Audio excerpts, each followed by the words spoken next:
todos. Estamos esperando que todos se conecten. Hay algunos que ya tienen audio, otros que todavía no, así que vamos a esperar un par de minutitos y ya empezamos, ¿sí?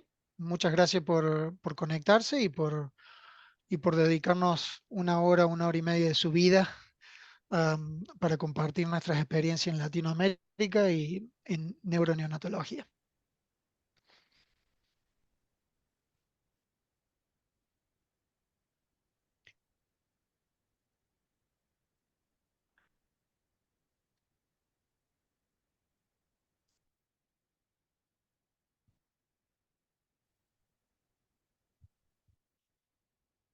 Bueno, creo que ya estamos todos conectados.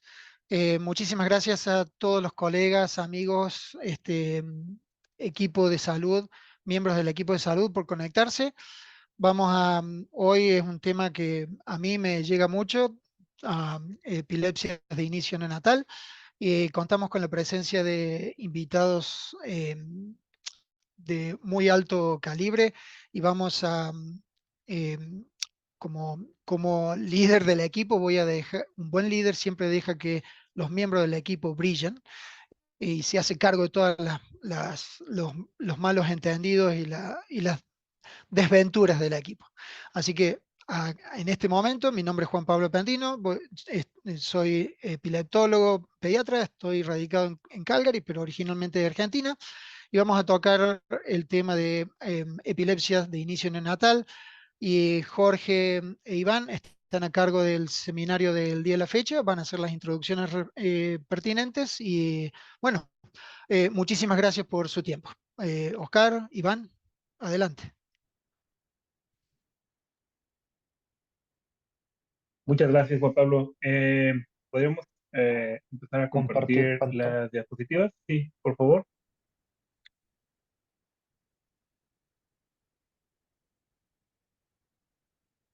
Si no, yo comparto. Ok, perfecto, muchas gracias.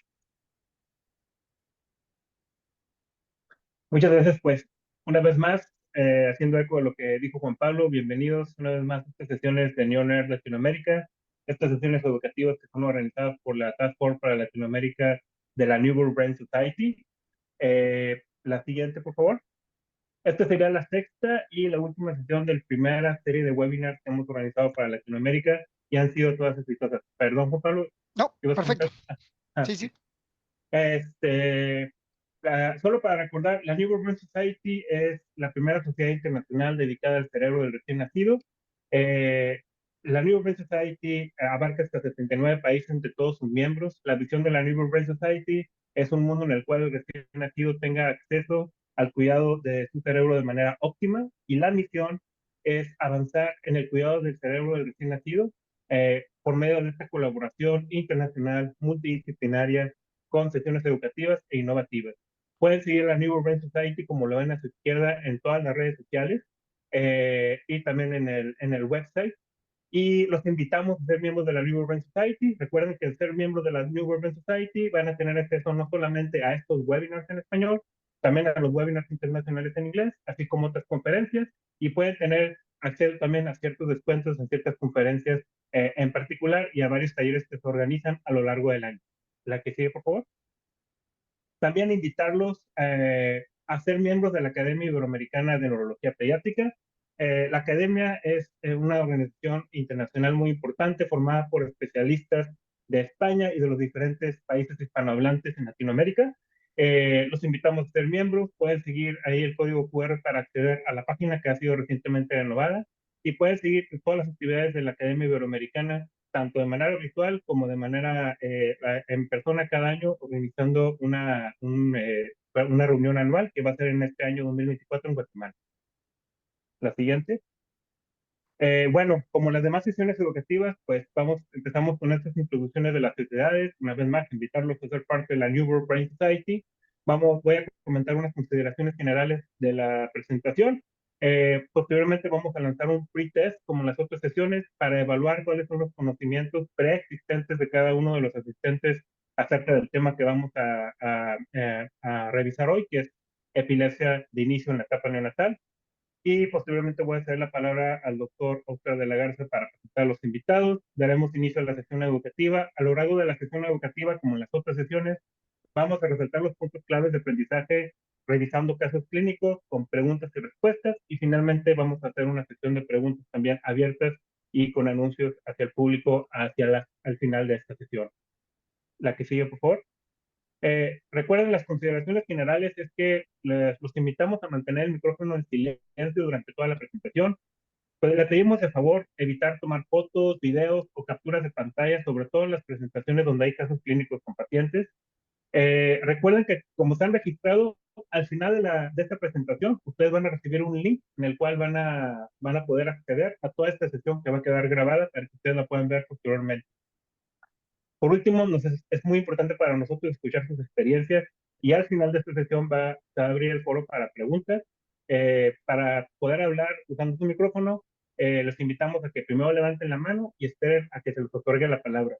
Y cuando expresen o ya puedan hablar o hacer preguntas, los invitamos también que nos digan su nombre y de qué hospital y de qué ciudad o de qué ciudad nos están sintonizando bien. La siguiente, por favor.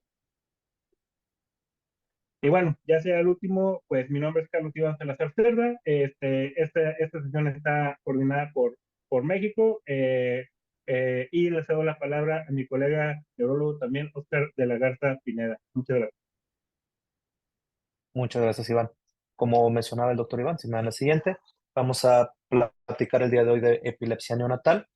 Y para este fin invitamos a los grandes panelistas que nos estén acompañando y que nos puedan estar compartiendo su experiencia y todo lo que han estado aprendiendo acerca de estos pacientes con epilepsia de inicio temprano. Nos va a estar acompañando la doctora Carolina Serrano Tavares, ella es neuróloga pediatra, especialista en neurología neonatal y fetal. Es docente actualmente en la Universidad de Antioquia y Universidad Pontificia Bolivariana en Medellín, Colombia.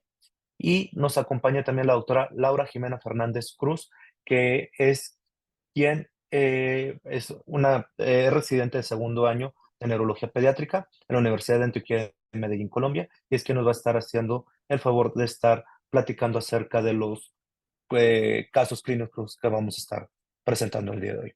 También nos acompaña el doctor Alfredo Cerizola, que es profesor de neurología pediátrica en la Universidad de la República de Uruguay, presidente de la Sociedad Uruguaya de Neuropediatría y presidente de la Academia Iberoamericana de Neurología Pediátrica. Nos está acompañando. Y también como invitado especial tenemos al doctor Jorge Vidaurre, neurólogo pediatra, especialista en neurofisiología pediátrica, profesor asociado de pediatría en la Ohio State University y director actual del Servicio de Neurofisiología del Nationwide Children's Hospital, que nos están acompañando y que nos van a ayudar a compartir toda su experiencia en esto. La siguiente. Los panelistas e invitados no tienen relaciones financieras o conflictos de intereses que reportar, y esta presentación está basada en la evidencia científica publicada hasta la fecha. Sin embargo, también vamos a estar involucrando discusión sobre tratamientos que aún se encuentran en investigación y que tenemos poca información todavía a la fecha de esto en la población neonatal. ¿Sí? La siguiente. Los objetivos de esta sesión es presentar casos, ¿sí?, de pacientes neonatales con epilepsia de inicio en esta edad, hablar de las etiologías más frecuentes que nos vamos a estar enfrentando y la aproximación del manejo de casos cuando sospechamos de este trastorno de epilepsia. Además de mencionar los tratamientos adecuados en las diferentes epilepsias de inicio neonatal, donde vamos a estar platicando en cada uno de estos casos qué tratamientos podemos estar implementando y qué opciones tenemos para poder ofrecer a nuestros pacientes. Entonces, aquí empezamos con las primeras preguntas previas al inicio de la sesión, que nos puedan apoyar todos para contestar, por favor. JP, te cedo la palabra. Muchas gracias. ¿Me pueden escuchar? Sí. Perfecto. Bueno, vamos entonces a empezar con la pregunta número 1. Y dice así: ¿en qué día de vida es más frecuente que inicien las crisis en las epilepsias neonatales autolimitadas? ¿Desde el nacimiento, a partir del segundo día de vida, a partir del séptimo día de vida o a partir de los 28 días de vida? En estos momentos estamos en los 195 participantes, así que vamos a tener, espero, bastante participación y vamos a ir aprendiendo la respuesta correcta a medida que vamos viendo los casos. Así que no esperemos a la respuesta correcta esta vez. Bueno, tenemos ya 125 respuestas, así que vamos a terminar el poll y vamos a compartir los resultados sin decir si están bien o están mal, para que tengan presente, ¿sí? Vamos a hacer la pregunta número 2. La pregunta número 2 dice, en los síndromes epilépticos autolimitados, ¿cuál es la característica clínica principal o más común? Exploración neurológica normal y crisis de espasmos epilépticos, tono muscular anormal y crisis de inicio focal mioclónico, microcefalia y crisis de inicio focal tónico, exploración neurológica normal y crisis de inicio focal.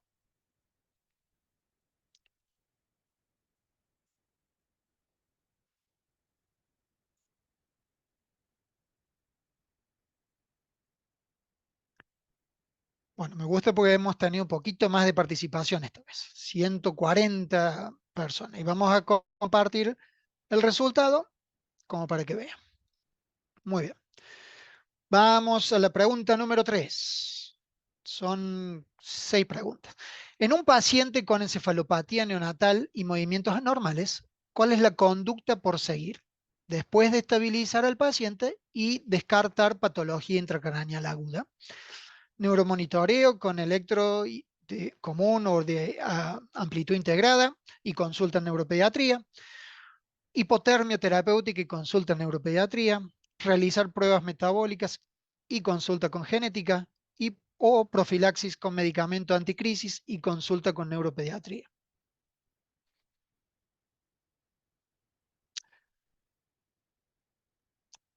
Me dicen que no se ven las opciones. Supongo yo que eso es en algunos que están utilizando el celular.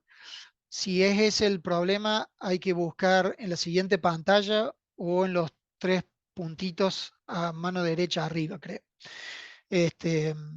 Lo siento mucho por aquellos que no pueden ver la opción.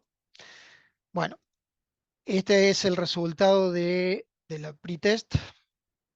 Vamos a hacer el número 4. Perdón. Stop showing.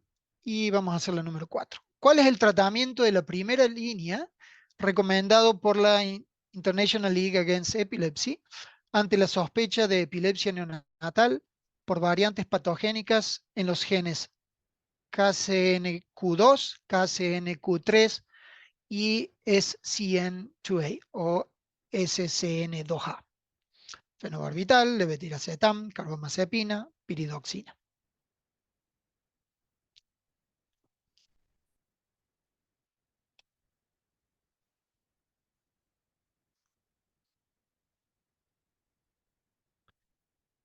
Bueno, muy bien.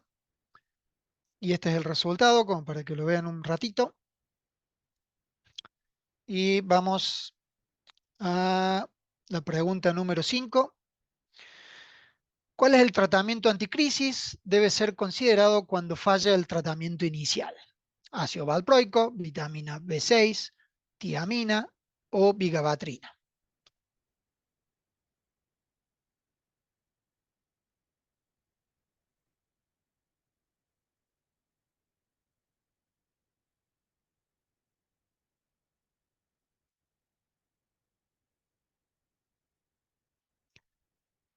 Muy bien.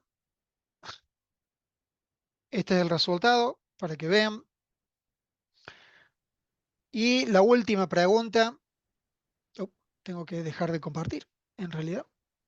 Ahora sí. Hacemos... ¿Cuál es la característica más común de las epilepsias de etiología metabólica congénita? Inician desde la etapa fetal, no existe tratamiento de reemplazo enzimático, tienen un periodo inicial de normalidad clínica, responden a dieta cetogénica. Ay, qué bueno.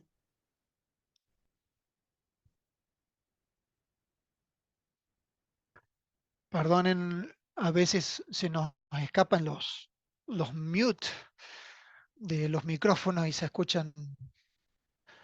Bueno, este, como han podido leer las preguntas, los dejamos ahí. Y este es el resultado. Y bueno, y aquí estamos. Me parece que ahora continuaríamos, Oscar, y muchas gracias por su participación. Excelente, muchas gracias, Juan Pablo. Sí, y a continuación nos presento con la doctora Laura Fernández, y nos va a estar compartiendo los siguientes casos clínicos. Bueno, buenas noches a todos. Muchas gracias, doctor. Vamos a iniciar con el caso clínico número 1. Entonces, este caso clínico se trata de un recién nacido de sexo femenino, producto de una cuarta gestación, nació a término de 37 semanas, tuvo llanto y buen tono al nacer, egresó en binomio con la madre, como antecedentes familiares de importancia tenía 2 hermanos sanos y tenía un padre que tuvo convulsiones en sus primeros meses de vida. En casa fue alimentada con seno materno exclusivo y tenía adecuada ganancia de peso. Esta recién nacida, con estos antecedentes, a los 5 días de vida, inicia con estos episodios, como lo podemos observar en el video.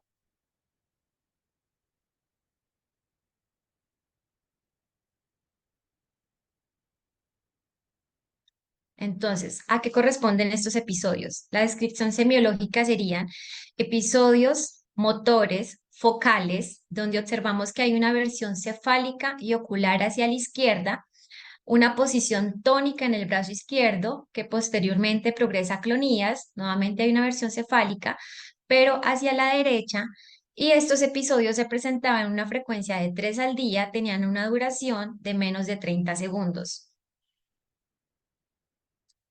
Entonces, esta recién nacido con estos datos tenía un examen neurológico normal, tenía el antecedente de importancia de su familiar directo, su padre, con crisis de lactante.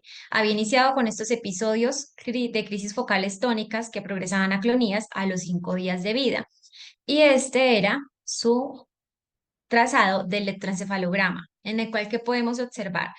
Tiene un trazado de fondo normal. En la parte superior podemos observar la actividad de un trazado de amplitud integrada, donde se pueden observar que hay ciclos de sueño-vigilia adecuados, pero se observan en el rectángulo rojo unas escasas ondas agudas ubicadas en C4 como actividad interictal.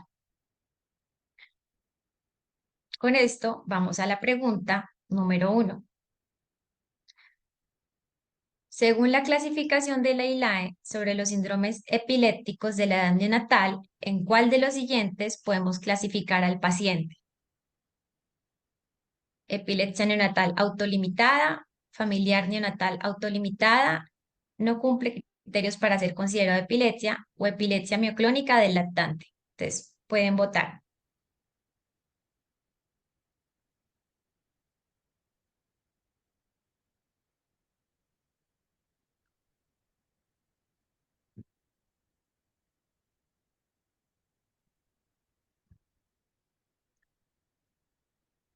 Aquellos que están votando no le tengan miedo, porque es eh,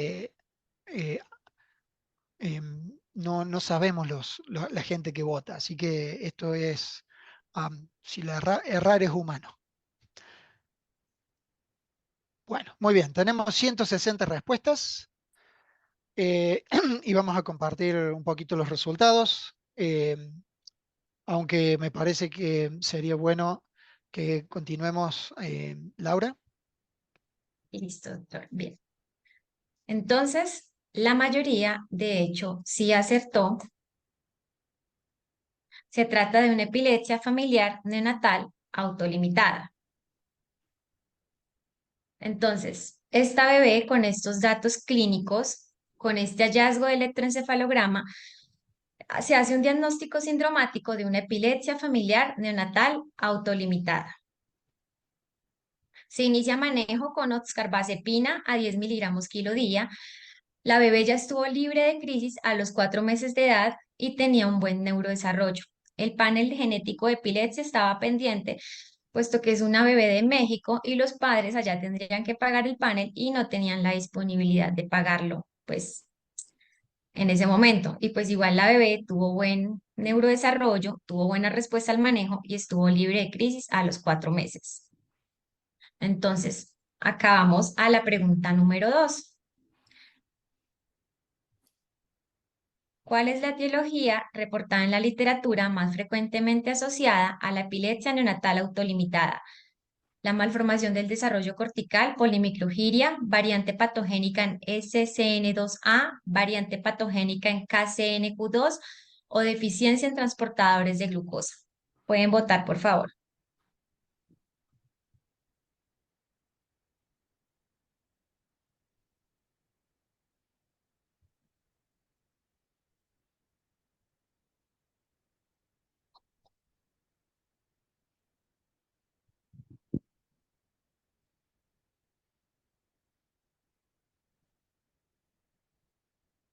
Bueno, Pueden ver los resultados, ¿sí? ya Perfecto. tenemos los resultados. Muy bien.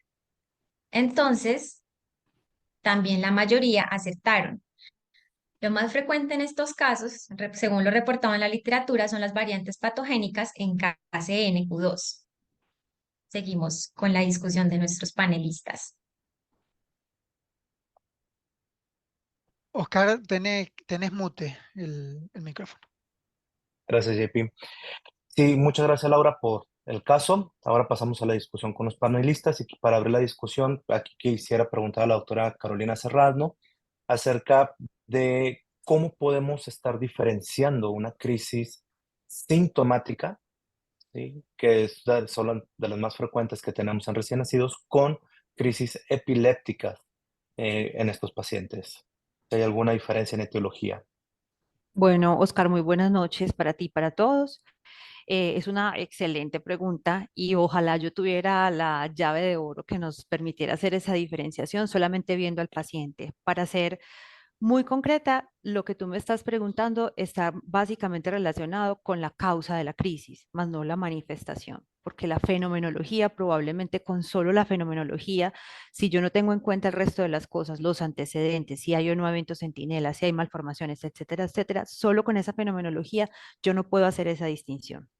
En este caso que acabamos de ver, el fenómeno clínico sí es muy característico de una epilepsia autolimitada familiar neonatal, pero hay que añadirle que hay un antecedente familiar y unos antecedentes perinatales normales y por eso yo puedo tener una alta sospecha de una epilepsia.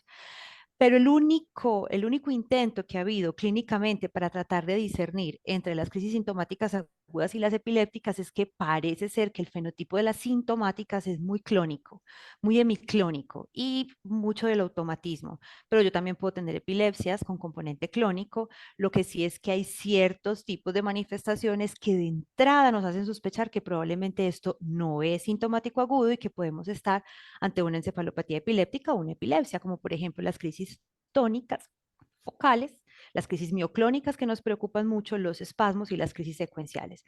Entonces, en conclusión, nos basamos en historia clínica y la etiología tiene que ver con el riesgo de recurrencia o no, dependiendo si hay un factor que yo pueda retirar, como es en el caso de las crisis sintomáticas agudas, o un factor que va a permanecer, como en el caso de las epilepsias.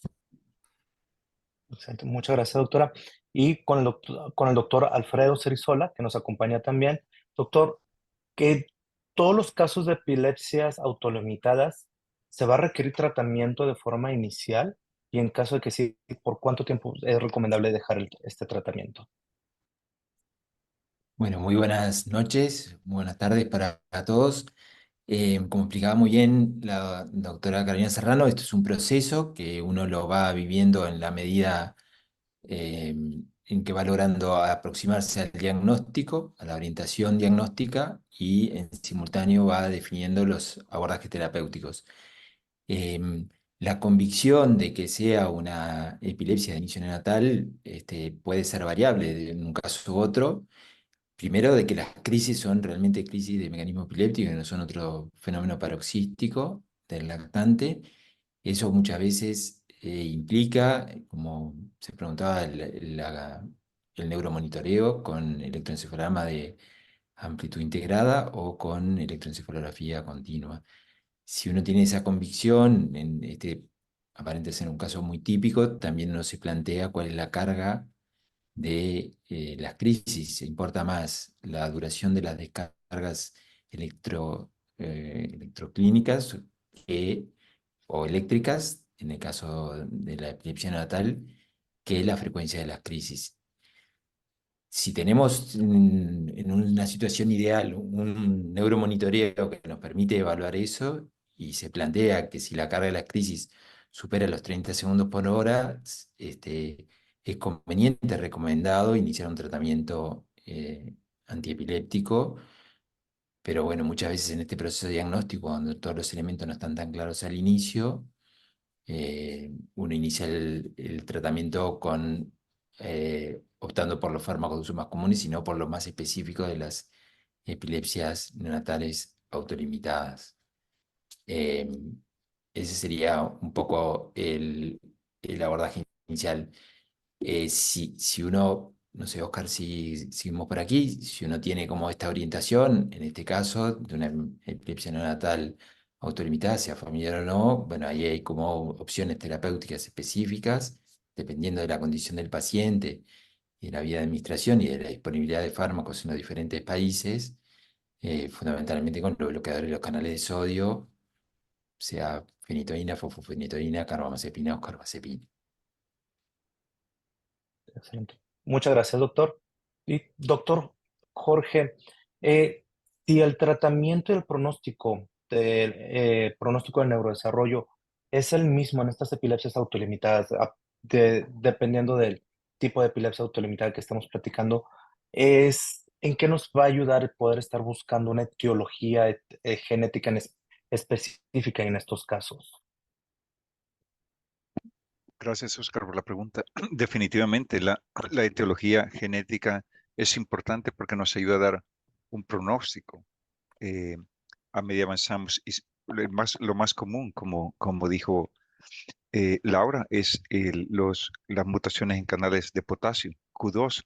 Y estos niños generalmente en la parte familiar tienen un pronóstico que es bueno, generalmente, aunque hasta un tercio de estos niños pueden tener epilepsia más adelante, incluyendo convulsiones o crisis febriles, o SELECT, que es una epilepsia autolimitada también, con puntos centrotemporales. Como ves, el pronóstico no es tan completamente 100% benigno. También los fenotipos son muy variables y estamos descubriendo eso últimamente. Depende de dónde está la variante patogénica. Hay niños que también tienen problemas en el desarrollo. Creo que ahorita nos estamos enfocando más en este grupo de pacientes y en el futuro, creo, vamos a comparar el tipo de variante patogénica que antes llamamos mutación y la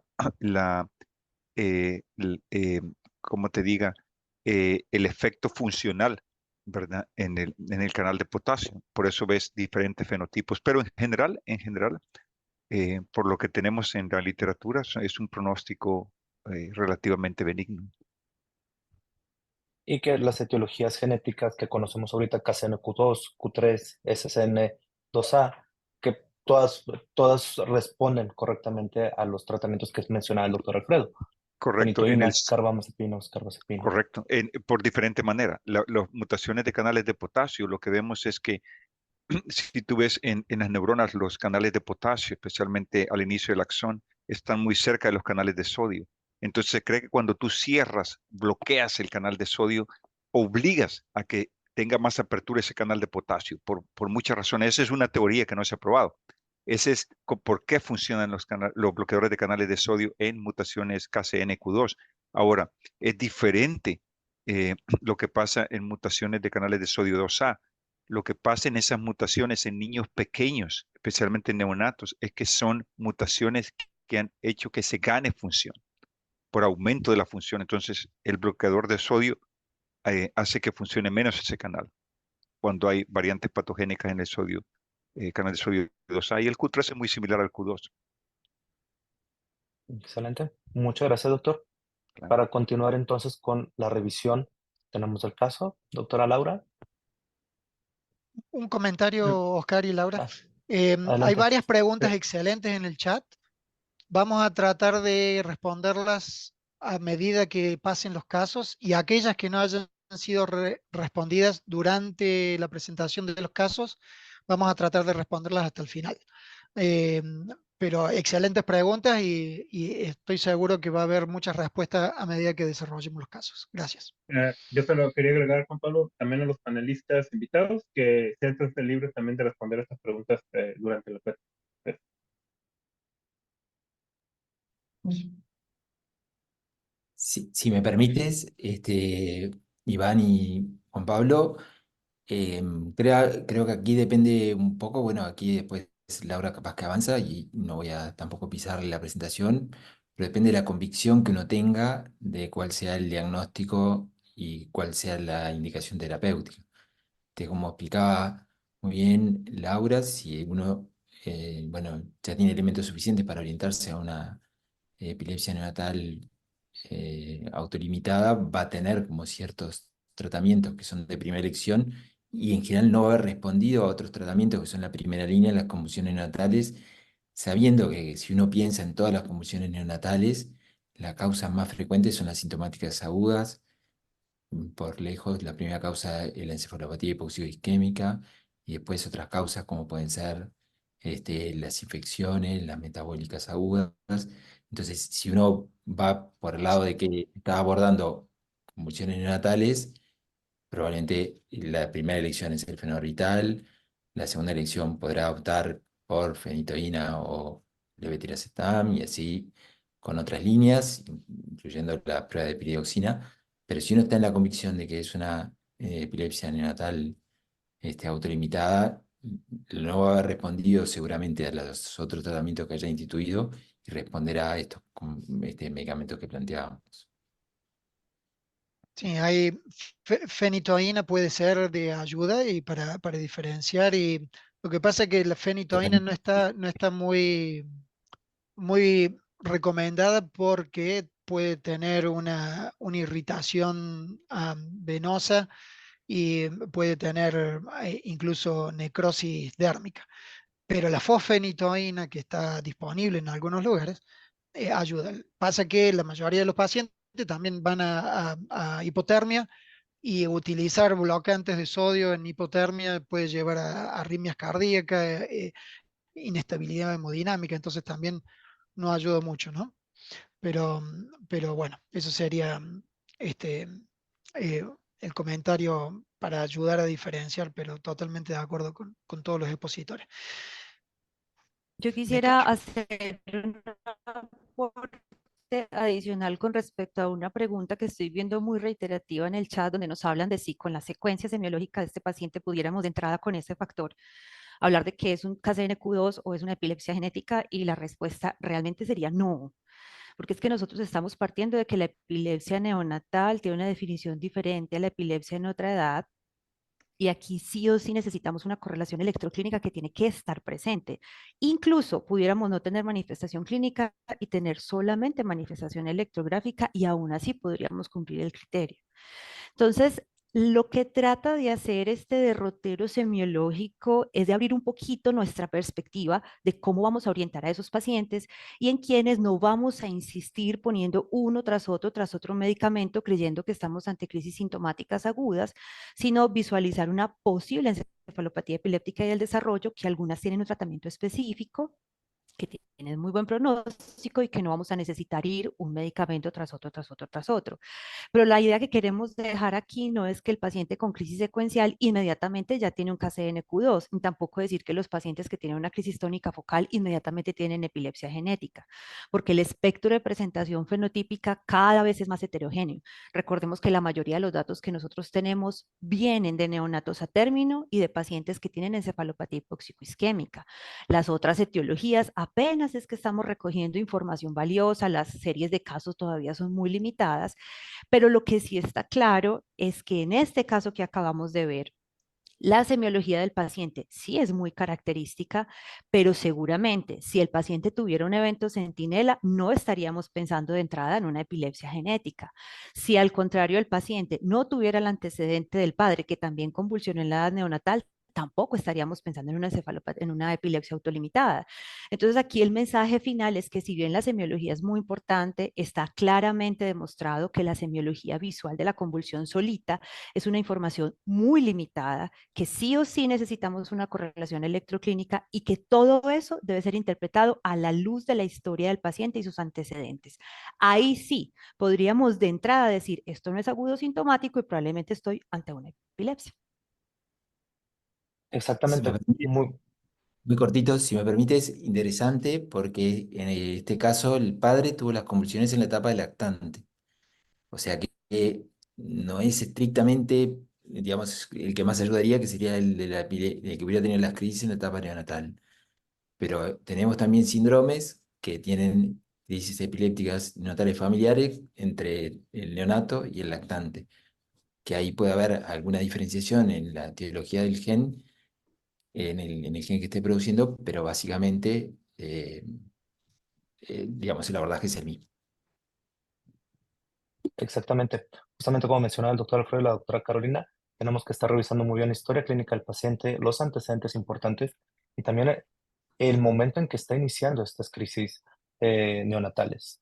Todo esto nos va a estar orientando hacia dónde. De hecho, pues, como tenemos varios síndromes autolimitados que anteriormente se conocían benignos y que pueden llegar a iniciar en diferente etapa y tener una exploración neurológica prácticamente normal con estos pacientes. ¿Sí? Entonces, Laura, finalmente su turno. Sí, gracias, doctor. Bueno, entonces hemos preparado una corta revisión por cada caso clínico para tratar de abordar pues todo el tema de las epilepsias neonatales y sus diferentes etiologías.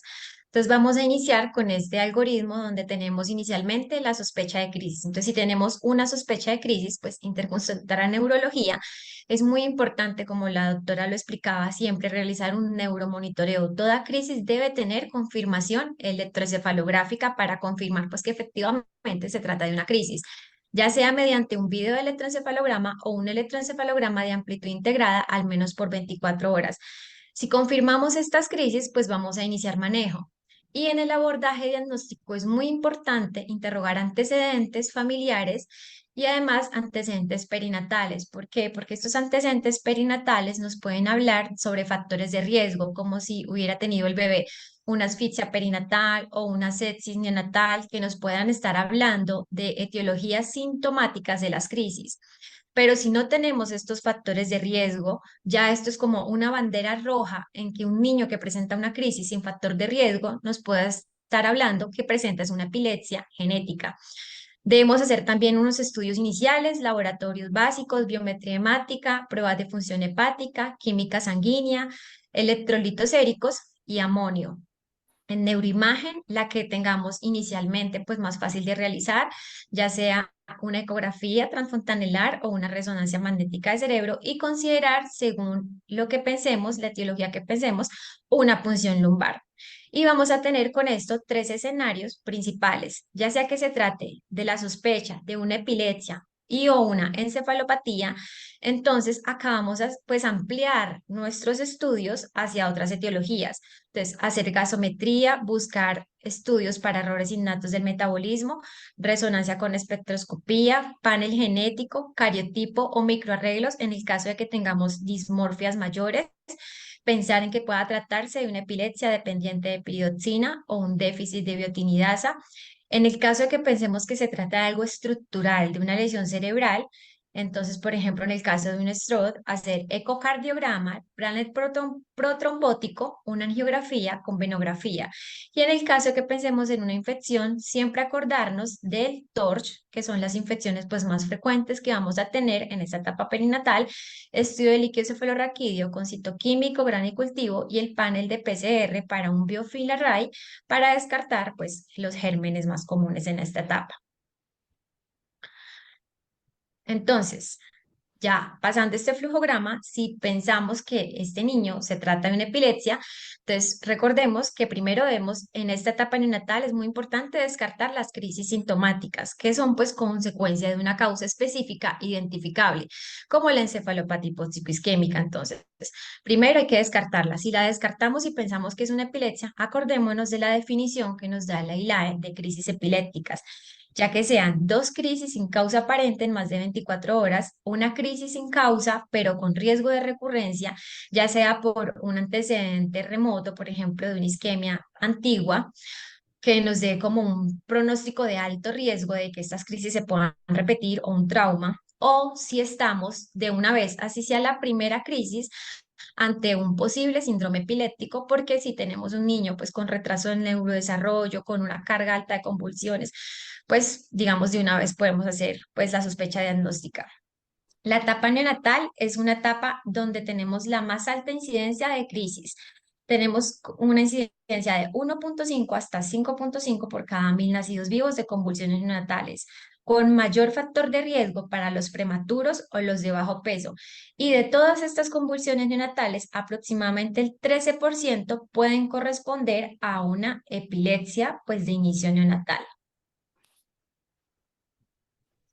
Entonces, tenemos en la última clasificación de la ILAE, nos divide las epilepsias neonatales básicamente en dos grupos. Los autolimitados, que antes eran conocidos como benignos, y las encefalopatías epilépticas y del desarrollo. Entonces, es muy importante hacer esta diferenciación entre estos dos grupos, porque esta diferencia pues va a depender el abordaje diagnóstico, el tratamiento y abordaje pronóstico además pues de estos niños.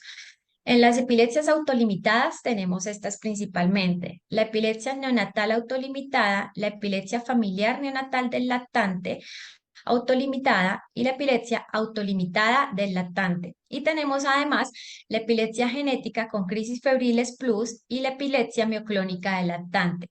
En las encefalopatías epilépticas y del desarrollo tenemos la encefalopatía epiléptica y del desarrollo temprana del lactante, la epilepsia del lactante con crisis focales migratorias, el síndrome de espasmos epilépticos del lactante y el síndrome de Dravet. Algo que debemos acá dejar en claro, y es que un mismo gen puede codificar una proteína con distinto grado de disfunción. Entonces, por ejemplo, el KCNQ2 nos puede dar la epilepsia neonatal autolimitada, pero ese mismo KCNQ2 con otra variante patogénica también puede ser el causante de una encefalopatía epiléptica y del desarrollo temprana del lactante. Entonces, es importante también saber que podemos tener esta disyuntiva en en unas variantes patogénicas.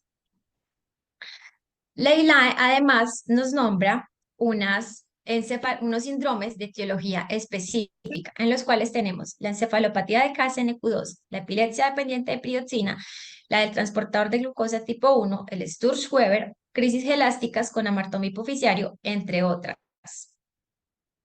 Acá tenemos un cuadrito que resume estos síndromes autolimitados. Lo traemos acá pues porque el primer caso correspondía a un síndrome autolimitado, en el cual vamos a tener el autolimitado neonatal, el neonatal familiar del lactante y el del lactante. Podemos observar las edades de inicio con su media de inicio, en paréntesis. La semiología de estas, a pesar de que son, digamos, síndromes diferentes, porque uno es neonatal, otro es del lactante, neonatal lactante y el otro es del lactante, como nos podemos dar cuenta, suelen ser semiologías secuenciales, con inicio focal tónico que progresa usualmente a clonías o mioclonías, y la lactante que ya nos presenta unos factores autonómicos con cianosis y también puede presentar automatismos. Importante que estos síndromes van a tener hallazgos de electroencefalograma de fondo normal y pueden tener escasa actividad epiletiforme. El examen neurológico va a ser normal. Sus etiologías genéticas van a variar según la edad de presentación, siendo la más común para la neonatal las variantes en KCNQ2, en la neonatal del lactante SCN2A y en la del lactante el PRRT2. El tratamiento de todas, afortunadamente, van a ser los bloqueadores de canales de sodio. Suelen ser autolimitadas, no suelen pasar más allá de los 12 meses, excepto la neonatal del lactante que puede ir hasta 24, y el pronóstico en general en todas va a ser bueno.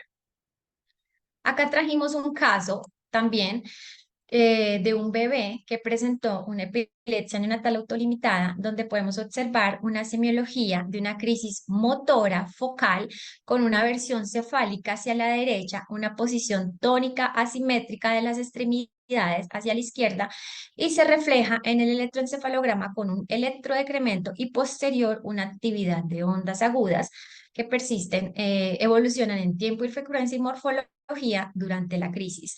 Y este bebé fue reportado y tenía una mutación en KCNQ2 y tuvo una adecuada respuesta al manejo con bloqueadores de canales de sodio. Entonces tenemos ahora la pregunta 3 de este caso clínico. Entonces, en los síndromes epilépticos autolimitados, ¿cuál es la característica clínica principal o más común? Una exploración neurológica normal y crisis de espasmos epilépticos, un tono anormal y crisis de inicio focal mioclónico, microcefalia y crisis de inicio focal tónico, exploración neurológica normal y crisis de inicio focal tónica. ¿Pueden responder, por favor? Y en la medida que esperamos las respuestas, vamos a invitar a, a los invitados del panel que si quieren responder a algunas preguntas en el chat también lo pueden hacer, porque me parece que nos vamos a quedar sin tiempo, si no.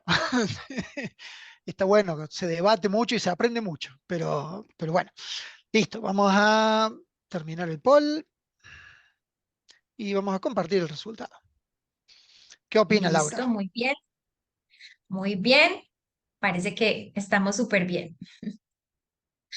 La mayoría acertó. Muy bien. Entonces tenemos ahora la pregunta 4 de este caso clínico. ¿En qué día de vida es más frecuente que inicien las crisis en las epilepsias neonatales autolimitadas? Desde el nacimiento, a partir del segundo día de vida, a partir del séptimo día de vida, a partir de los 28 días de vida. ¿Pueden responder, por favor?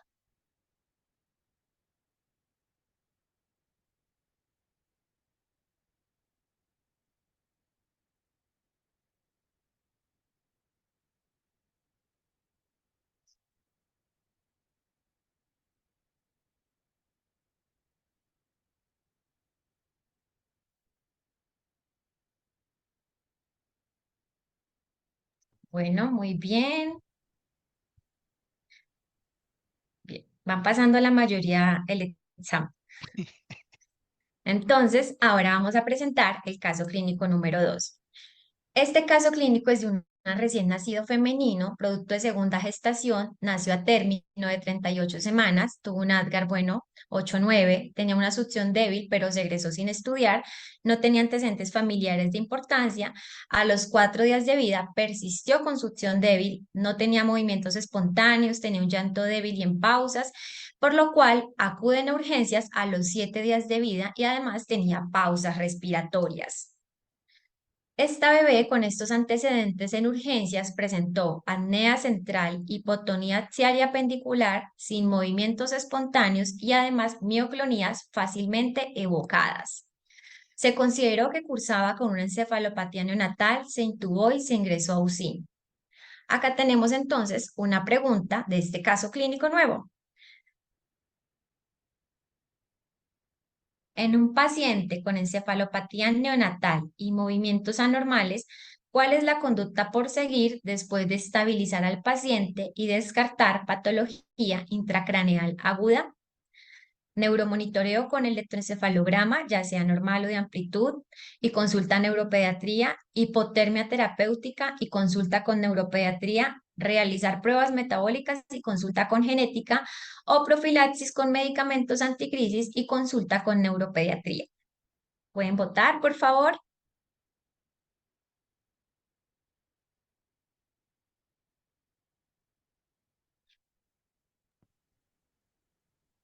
Bueno, vamos a compartir los resultados. Muy bien, ¿Qué este opina grupo Laura? está muy juicioso. Vamos muy bien. Perfecto, vamos a continuar. Entonces, tenemos esta recién nacida, producto de segunda gestación, a término, con encefalopatía y que además tiene mioclonías. En UCIN inician sedación con desmetomidina. Se realiza una ultrasonografía craneal que es normal, laboratorios generales normales, biometría hemática, pruebas de función hepática, amonio normal, persiste con mioclonías, interconsultan a neuropediatría y se realiza un neuromonitoreo. En el neuromonitoreo se observa que hay una actividad de fondo anormal durante todo el trazado. Vemos unos trazos donde hay supresión seguidos de actividad de brote anormal y acá podemos observar que además tenemos una crisis ubicada principalmente en la región central y que además se va hacia regiones laterales y clínicamente este bebé además presenta un episodio. Acá podemos observar un episodio de crisis con unas posturas tónicas y seguido de unas mioclonías. Bueno, ahí lo podemos ver también un poco. Entonces, tenemos un bebé con encefalopatía, mioclonías y un electroencefalograma con un brote de supresión continuo. Se realiza un diagnóstico sindromático de una encefalopatía epiléptica y del desarrollo. Se realizan entonces estudios metabólicos y aminoácidos séricos, ácidos orgánicos en orina, perfil de acilcarnitinas, relación lactato-piruvato y un panel genético de epilepsia. Tenemos entonces la pregunta 2. ¿Qué patrón de electroencefalograma y de electroencefalograma de amplitud integrada es frecuente encontrar en encefalopatías epilépticas y del desarrollo? Actividad de base anormal, actividad de base en brote supresión, actividad de base asimétrica pero sincrónica o actividad de base lenta y de bajo voltaje. ¿Pueden votar, por favor?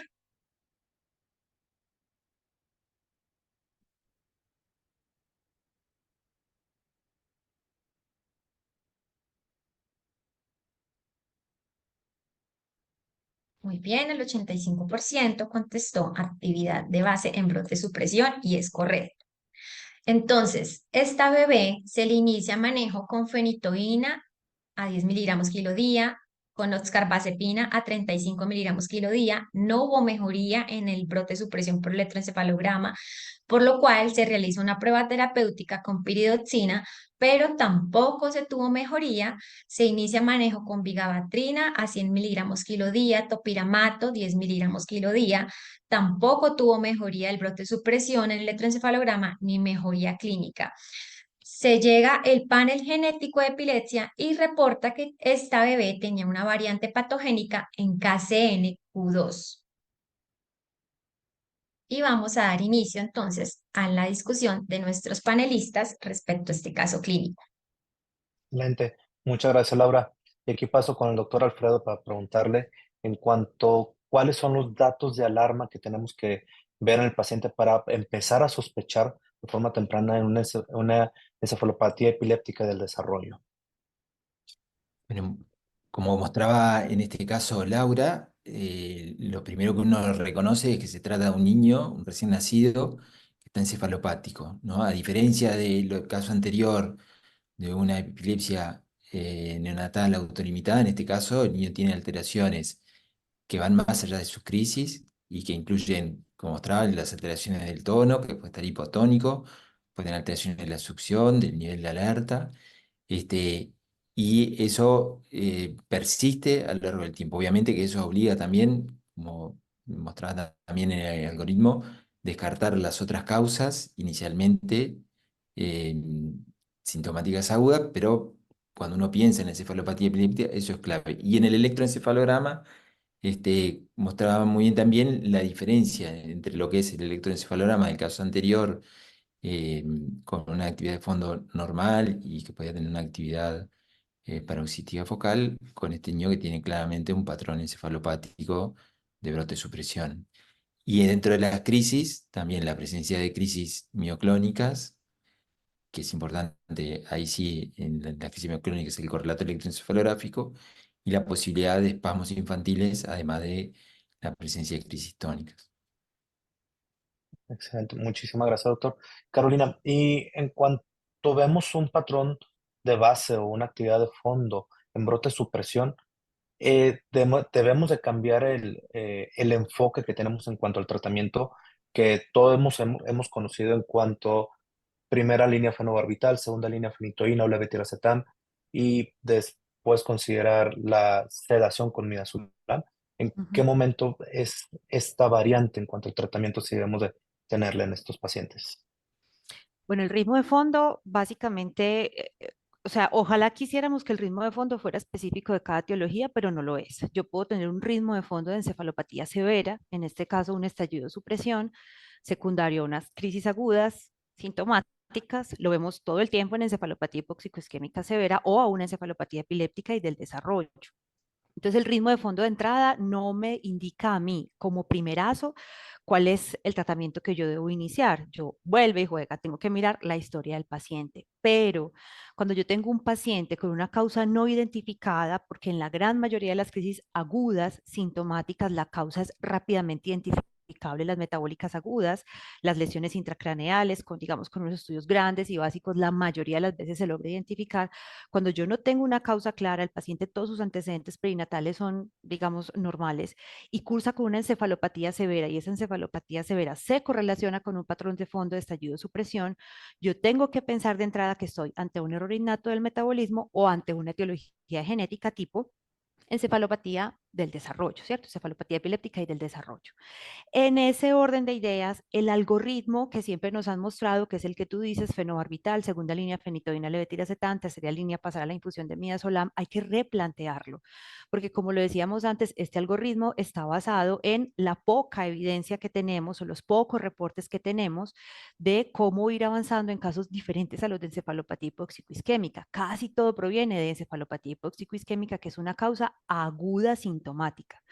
Cuando yo ya estoy en el contexto de un paciente donde yo estoy seguro que no tengo nada agudo sintomático, nada que yo pueda retirar y tratar, y que probablemente estoy ante una encefalopatía epiléptica y del desarrollo, independientemente de su etiología, ese no sería probablemente el algoritmo más indicado. No quiere decir que esté mal, quiere decir que pudiéramos tener un algoritmo diferente. Por ejemplo, en un paciente como estos, no esperaríamos después del segundo anticonvulsivante pasar una infusión de midazolam, porque recordemos que es que nosotros el tratamiento no se lo estamos haciendo al ritmo de fondo.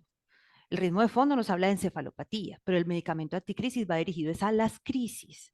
Y en este caso yo estaría más indicada o me iría más a lo que nos mostraron en el caso, a hacer una prueba con piridoxina.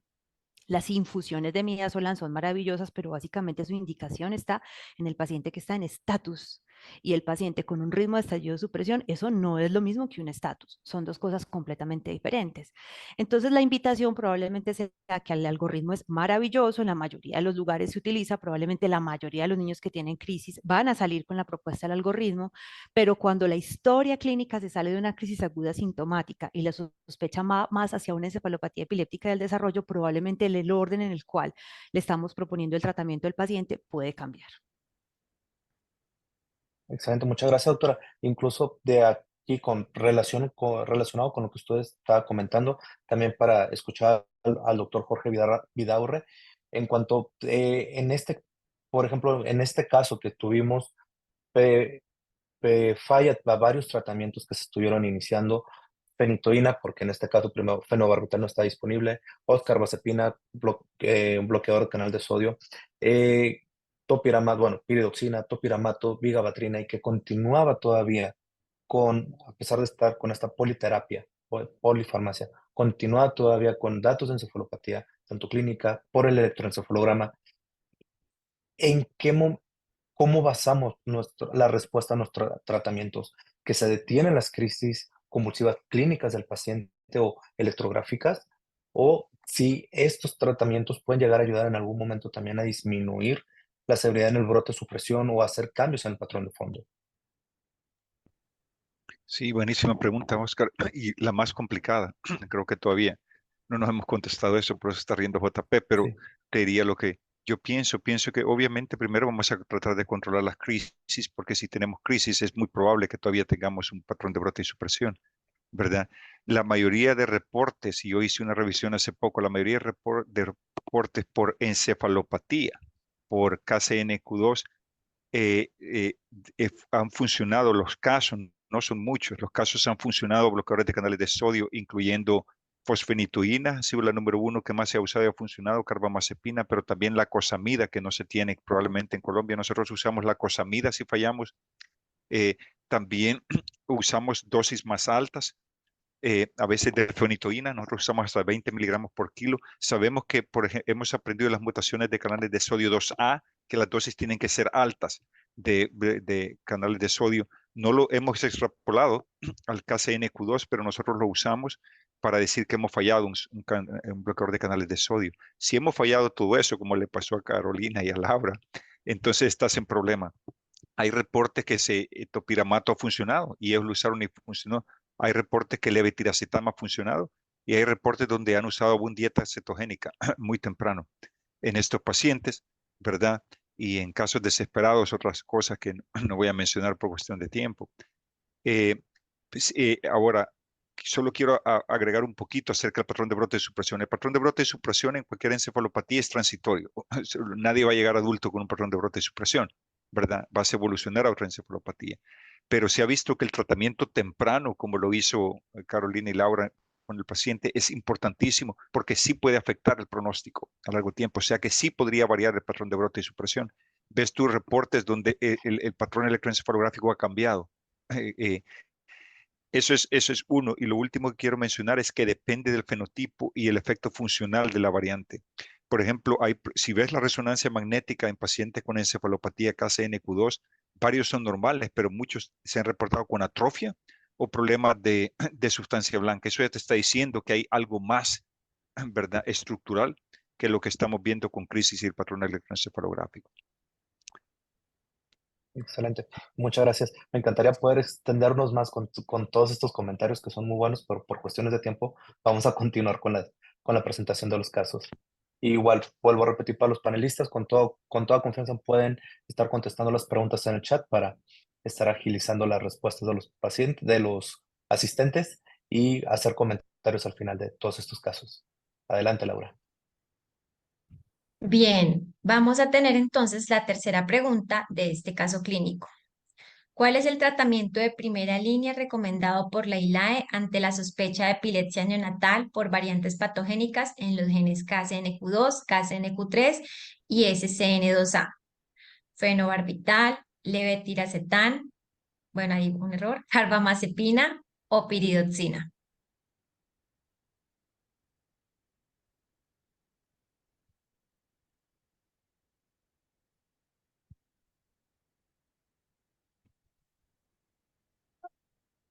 Hay alguien que eligió la Choice 3. ¿Qué cosa? ¿Qué cosa? Bueno, vamos a mostrar el poll. A ver, vamos a compartir los resultados. Muy bien, carbamazepina, perfecto, exactamente. Bloqueador de canal de sodio, muy bien. Entonces vamos a hacer ahora una pequeña revisión cuando tenemos crisis refractarias o un estado epiléptico. Entonces, ya hemos dado manejo inicial con fenobarbital según la guía de la ILAE o segunda línea fenitoína o levetiracetam. Este paciente debe continuar con neuromonitoreo para vigilar la respuesta. Si las crisis continúan, la ILAE recomienda continuar con midazolam a estas dosis, como se indica acá, dosis de impregnación, la infusión que se va incrementando hasta máximo 0.5 miligramos kilo hora. Si estas crisis continúan, según el trazado del electroencefalograma y según la clínica del paciente, tenemos estas opciones. Que esto es precisamente lo que se discutía, que si va una primero, van las dos al tiempo. Para pensar en etiologías metabólicas, dosis de piridoxina de impregnación, continuar un mantenimiento o fosfato de piridoxal, ácido folínico u otros manejos como benzoato de sodio, destrometorfano, dieta cetogénica, según las etiologías metabólicas en que se piensen, o iniciar también bloqueadores de canales de sodio, ya sea carbamazepina u oxcarbazepina, u otros manejos anticrisis como topiramato, lacosamida o brivaracetam. Entonces, ya sabemos que la mayoría de crisis neonatales no tienen una adecuada semiología y este pues es un problema que de hecho tenemos con las crisis neonatales. Por eso es muy importante que tengamos estos trazados electroencefalográficos para confirmar si efectivamente se trata o no de una crisis. Pero hay algunas semiologías que nos pueden ayudar. Este fue un estudio que incluyó 151 neonatos y se dieron cuenta que había una correlación entre algunas semiologías y algunas etiologías. Entonces, por ejemplo, las crisis tónicas se correlacionaban muy bien con la etiología genética en un 64.2%, principalmente estas crisis tónicas que eran asimétricas y que se acompañaban de fenómenos autonómicos como cianosis o apneas. Las crisis clónicas se correlacionaban con etiologías vasculares en el 60.6% de los casos, vasculares como encefalopatía isquémicas o ACVs isquémicos o hemorrágicos. Las crisis secuenciales se correlacionaban muy bien con trastornos metabólicos, déficit de vitaminas o etiologías genéticas en el 42.1% de los casos. Las mioclonías con los trastornos metabólicos o por déficit de vitaminas en el 31.5% de los casos. Y acá pues vale la pena mencionar que si digo trastornos metabólicos o por déficit de vitaminas, a pesar de que digamos esta parte del genético, pues estos trastornos también son de etiología genética por alguna variante patogénica. Este es un cuadrito también, así como trajimos el cuadro de las autolimitadas, ese es un cuadro para mostrar las principales etiologías y las principales características clínicas de las encefalopatías que tenemos en esta etapa neonatal. Entonces tenemos la encefalopatía neonatal temprana del lactante, la de crisis migratorias focales y la de los espasmos epilépticos. Tenemos la edad de inicio para cada uno, que usualmente pueden iniciar pues estas hasta un poco más tardío. La semiología de estas también son focales, suelen ser tónicas o con mioclonías, también pueden ser migratorias, pueden pues la del espasmos con espasmos. Los hallazgos de electroencefalograma en estas pues iban a ser unos hallazgos anormales, usualmente tienen brote supresión o descargas multifocales, el de espasmos con ixarritmia, las exploraciones neurológicas en ellos pues van a ser alteradas. Las etiologías en estos síndromes de encefalopatía son más variadas, pueden ir desde genéticas, estructurales o metabólicas por déficit de vitaminas. Los tratamientos en estas también principalmente van a ser, pues sobre todo cuando son de estas etiologías genéticas por mutaciones en KCNQ2 o en SCN2A, con bloqueadores de canales de sodio, pero también, por ejemplo, tenemos otras mutaciones como el KCNT1 o el STXBP1, donde los manejos se van a beneficiar más de otros como levetiracetam, piramato, aunque van a ser encefalopatías pues, de muy difícil manejo. Cuando tenemos uno de espasmos infantiles, pues esteroide más vigabatrina, la evolución de estos síndromes va a ser muy mala, usualmente evolucionan a síndrome de espasmos infantiles con ritmos de ixarritmia, a un Lennox-Gastaut y pues su pronóstico va a ser muy malo.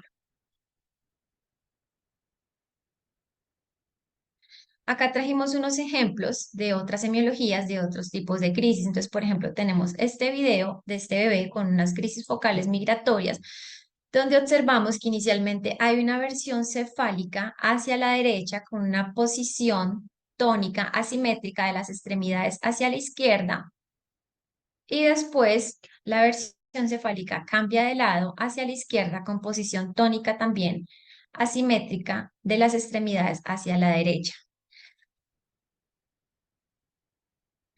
Y estos otros casos de espasmos del lactante, donde observamos este espasmo en flexión que se presenta en salvas usualmente y vemos que este niño tiene una ligera supraversión de la mirada cuando realiza las crisis del espasmo. Y este otro videito de espasmos para darnos cuenta, pues que no todos los espasmos son tan evidentes como este video del espasmo. Si nos damos cuenta, también este bebé tiene unos espasmos en flexión, pero son más sutiles, también con una ligera supraversión de la mirada y también se presentan en salvas. Y esto pues nos recalca la importancia de que por este motivo, pues siempre las crisis deben tener correlación electroencefalográfica.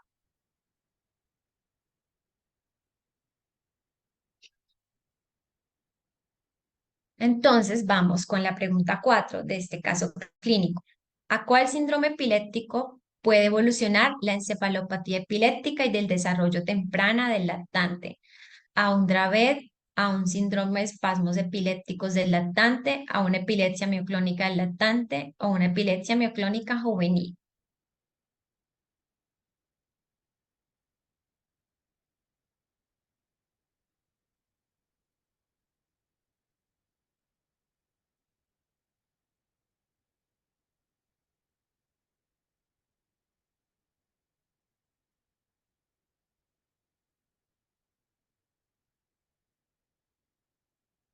Muy bien, vamos a ver las respuestas. Muy bien, síndrome de espasmos epilépticos del lactante. Están correctos la mayoría. Bueno, vamos a ir con el tercer caso clínico. Entonces, en este tercer caso clínico es una recién nacida también de sexo femenino, producto de una primera gestación, nace a término, buen peso, un Apgar de 4,8, la madre tuvo diabetes gestacional controlada con insulina, tuvo llanto y buen tono al nacer y egresó en binomio.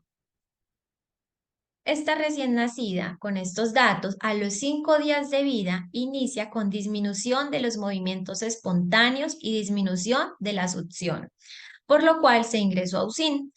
Acá se realiza gasometría venosa, la cual reportaba una acidosis metabólica con lactato elevado. Los laboratorios generales de biometría hemática, las pruebas de función hepática, la química sanguínea y los electrolitos séricos fueron normales. La ultrasonografía craneal fue normal y la punción lumbar fue normal en esta bebé. A los 6 días de vida, al día siguiente de su ingreso, inicia con episodios de mioclonías en la mano derecha y en ambas piernas. En la UCI le iniciaron fenobarbital y ordenaron un electroencefalograma. En los laboratorios de control, la gasometría venosa continuaba con lactato elevado, pero en disminución. Se le realizó el electroencefalograma que reportaba este trazado en vigilia, con una actividad de base con un trazado discontinuo, anormal, y durante el sueño una actividad continua en brote supresión. Además, esta bebé tenía estos eventos, como vemos, un trazado de base que era discontinuo, pero posteriormente, acá más adelante lo vamos a ver.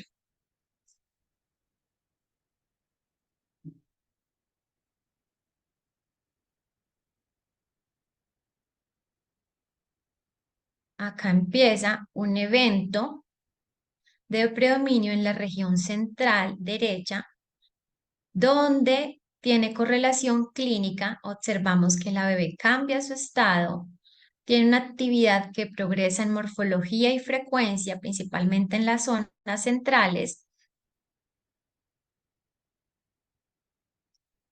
y clínicamente se observa que es una crisis con componente motor,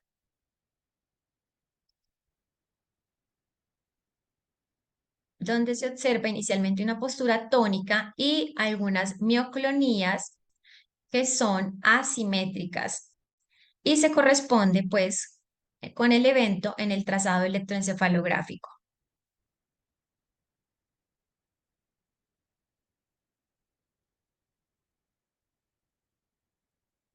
Listo. Entonces tenemos con este caso clínico nuevo la primera pregunta. Ah, creo que quedó mal.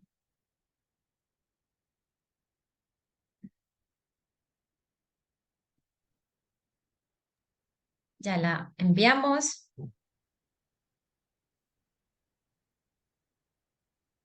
¿Necesitas café, Juan Pablo? La pre- Muy bien. O sea, mi tercer vaso, decimos. ¿Cuál es la la pro- característica más común de las epilepsias de etiología metabólica congénita? Inician desde la etapa fetal, no existe tratamiento de reemplazo enzimático, tienen un periodo inicial de normalidad clínica o responden a dieta cetogénica. ¿Pueden votar, por favor?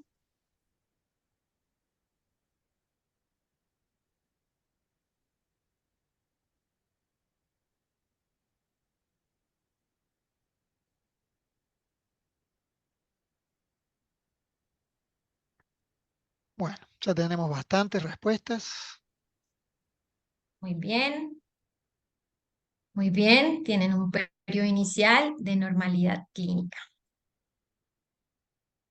Este grupo está muy juicioso. Entonces, continuemos con la historia. Esta bebé tuvo una persistencia del lactato elevado, tenía encefalopatía, crisis neonatales y un brote de supresión en el electroencefalograma. Se inició el abordaje metabólico, tenía una relación de lactato-piruvato elevada. Se realizó una espectroscopía por resonancia magnética, donde se observa en esta imagen una espectroscopía en su tiempo de eco intermedio con el pico de lactato negativo señalado por la flecha amarilla.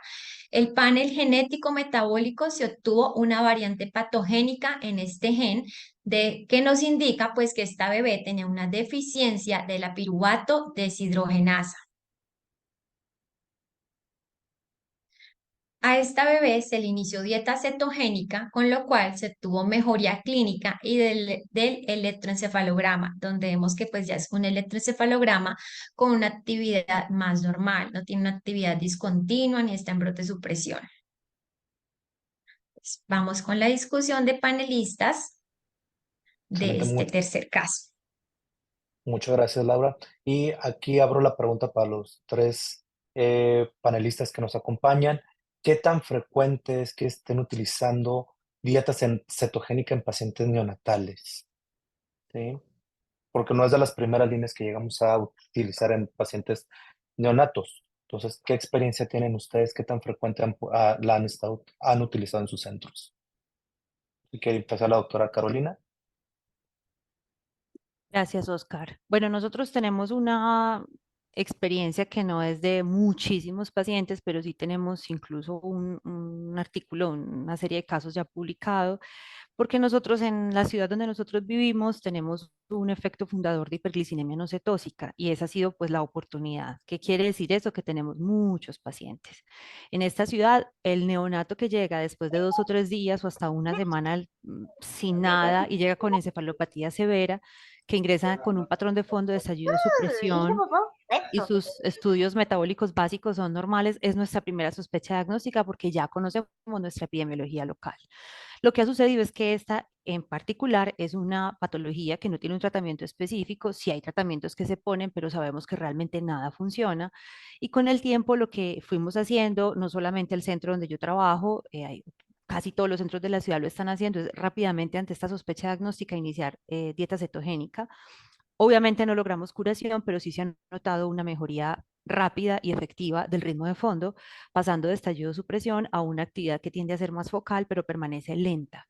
El paciente sí puede lograr un mejor control de crisis de lo esperado con el tratamiento convencional y es excelentemente tolerada. Probablemente ese sea el aporte más importante y es que el neonato sí puede ser sometido a dieta cetogénica, el neonato sí la tolera, podemos avanzar desde una tasa de 1:1 hasta 4:1 en los primeros 2 o 3 meses de vida.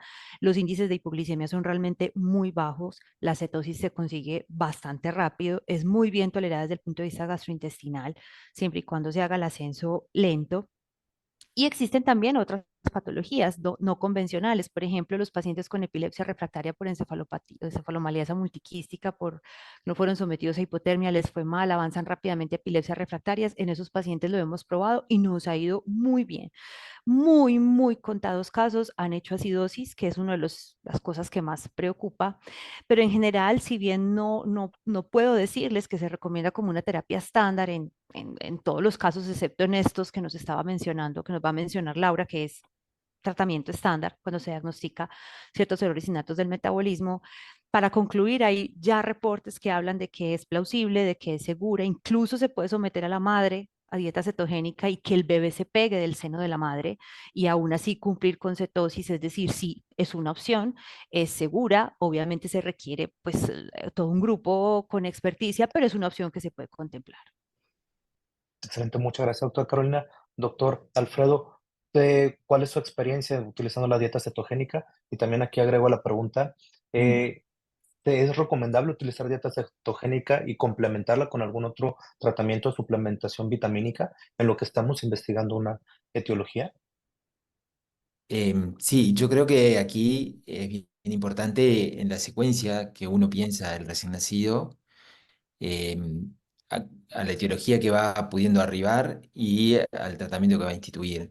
Este recién nacido que presentaba el caso clínico recientemente, tenía un perfil muy particular, que era una acidosis láctica congénita, con un pico de láctico muy significativo en la espectroscopía, y puede tener también algunas características fenotípicas que llamen la atención, sean similares al síndrome alcohólico fetal, porque bueno, la piruvato de deshidrogenasa también está involucrada en lo que pueden ser también alteraciones que tienen que ver con ese síndrome. Entonces, cuando uno tiene una orientación a una de estas encefalopatías del recién nacido, de causa metabólica, que podrían ser indicación de dieta, obviamente en nuestros países tenemos que ver que no haya contraindicaciones para la dieta, tenemos que hacer los estudios metabólicos correspondientes, ver que no se haya un trastorno de la beta-oxidación, de los ácidos grasos, eso a veces lleva un tiempo. Y si uno tiene una convicción fuerte de que se trata de una deficiencia de piruvato de deshidrogenasa, puede instituir, obviamente también el panel de genes a veces nos demora, no lo tenemos tan rápido, puede instituir tratamiento con tiamina, que algunos pacientes con deficiencia de piruvato de deshidrogenasa responden a la tiamina, sobre todo algunos que después terminan teniendo mutaciones en un exón particular, que es el exón 3. Una vez que uno pone la dieta, obviamente también tiene que contemplar, según cuál sea los preparados cetogénicos que disponga, si tiene que suplementar con más o menos complejos vitamínicos. En general sí lo hacemos, salvo que estemos utilizando ya preparados que estén enriquecidos en vitaminas, que eso es muchas veces la ocasión cuando tenemos lactantes que tenemos que hacer, o recién nacidos o lactantes que tenemos que hacer dieta cetogénica, de utilizar los preparados comerciales que ya vienen previstos para dieta cetogénica, obviamente todo esto coordinado con el equipo también de nutrición. Nuestra experiencia no es mucha, pero recientemente tuvimos un recién nacido que claramente tiene un perfil de deficiencia transportador de glucosa y le hemos instituido el tratamiento con muy buena tolerancia, como explicaba recién la doctora Carolina. Y bueno, estamos todavía en la etapa inicial de tratamiento y de confirmación diagnóstica. Muchas gracias, Alfredo. Y Jorge, igual, tu experiencia que hayas tenido tú utilizando dieta cetogénica en recién nacidos y también cuánto tiempo llega a tardar para ver una mejoría clínica o mejoría en el electroencefalograma una vez instaurada la dieta cetogénica. Gracias. Muy poca, mi experiencia ha sido muy poca, para ser franco, pero sí estamos usando más la dieta cetogénica en neonatos, de varias publicaciones que es fácil de hacerla, como dijo muy bien Carolina, hay que tener cuidado con hipoglicemia, aunque yo no he visto hipoglicemia, porque son niños que los tienes que tener muy vigilados, con cuidado. Lo que quiero agregar también que se ha estado viendo que también se puede dar aún pecho. Las mamás pueden y seguir con lactancia materna, que es algo importante en los neonatos que antes decíamos quizás no se puede y sí se puede. Eh, sí hay varios grupos que reportan un poquito de pérdida de peso en neonatos porque los neonatos no te pueden absorber la grasa como tú la absorbes, ¿verdad? No tienen las enzimas y la bilis es diferente en un neonato, ¿verdad? Y hay grupos que han estado usando un poquito más de creatinina. Nosotros hace poco iniciamos en uno eh, y más que todo, como dijo Alfredo, nos habíamos tardado con el diagnóstico de este niño por unas 4 o 6 semanas es donde lo iniciamos. No sé qué edad tendrían los que Carolina ha iniciado en el grupo en Colombia. Muy interesante oír su experiencia. Pero eso es lo que te podría decir. Y sí, se usan vitaminas como en todo paciente, ¿verdad? El radio generalmente en neonatos es 3:1. Creo que en este fuimos a 3:1, pero se puede usar hasta 4:1. Excelente. Muchas gracias, Jorge. Y bueno, continuando con la revisión y posteriormente el último caso clínico, que ya es más rápido, el último caso clínico. Adelante, Laura. Bueno, pero antes de eso tenemos Gracias. otra pregunta. ¿Cuál tratamiento anticrisis debe ser considerado cuando falle el tratamiento inicial? Ácido valproico, vitamina B6 piridoxina, vitamina B1 tiamina o vigabatrina.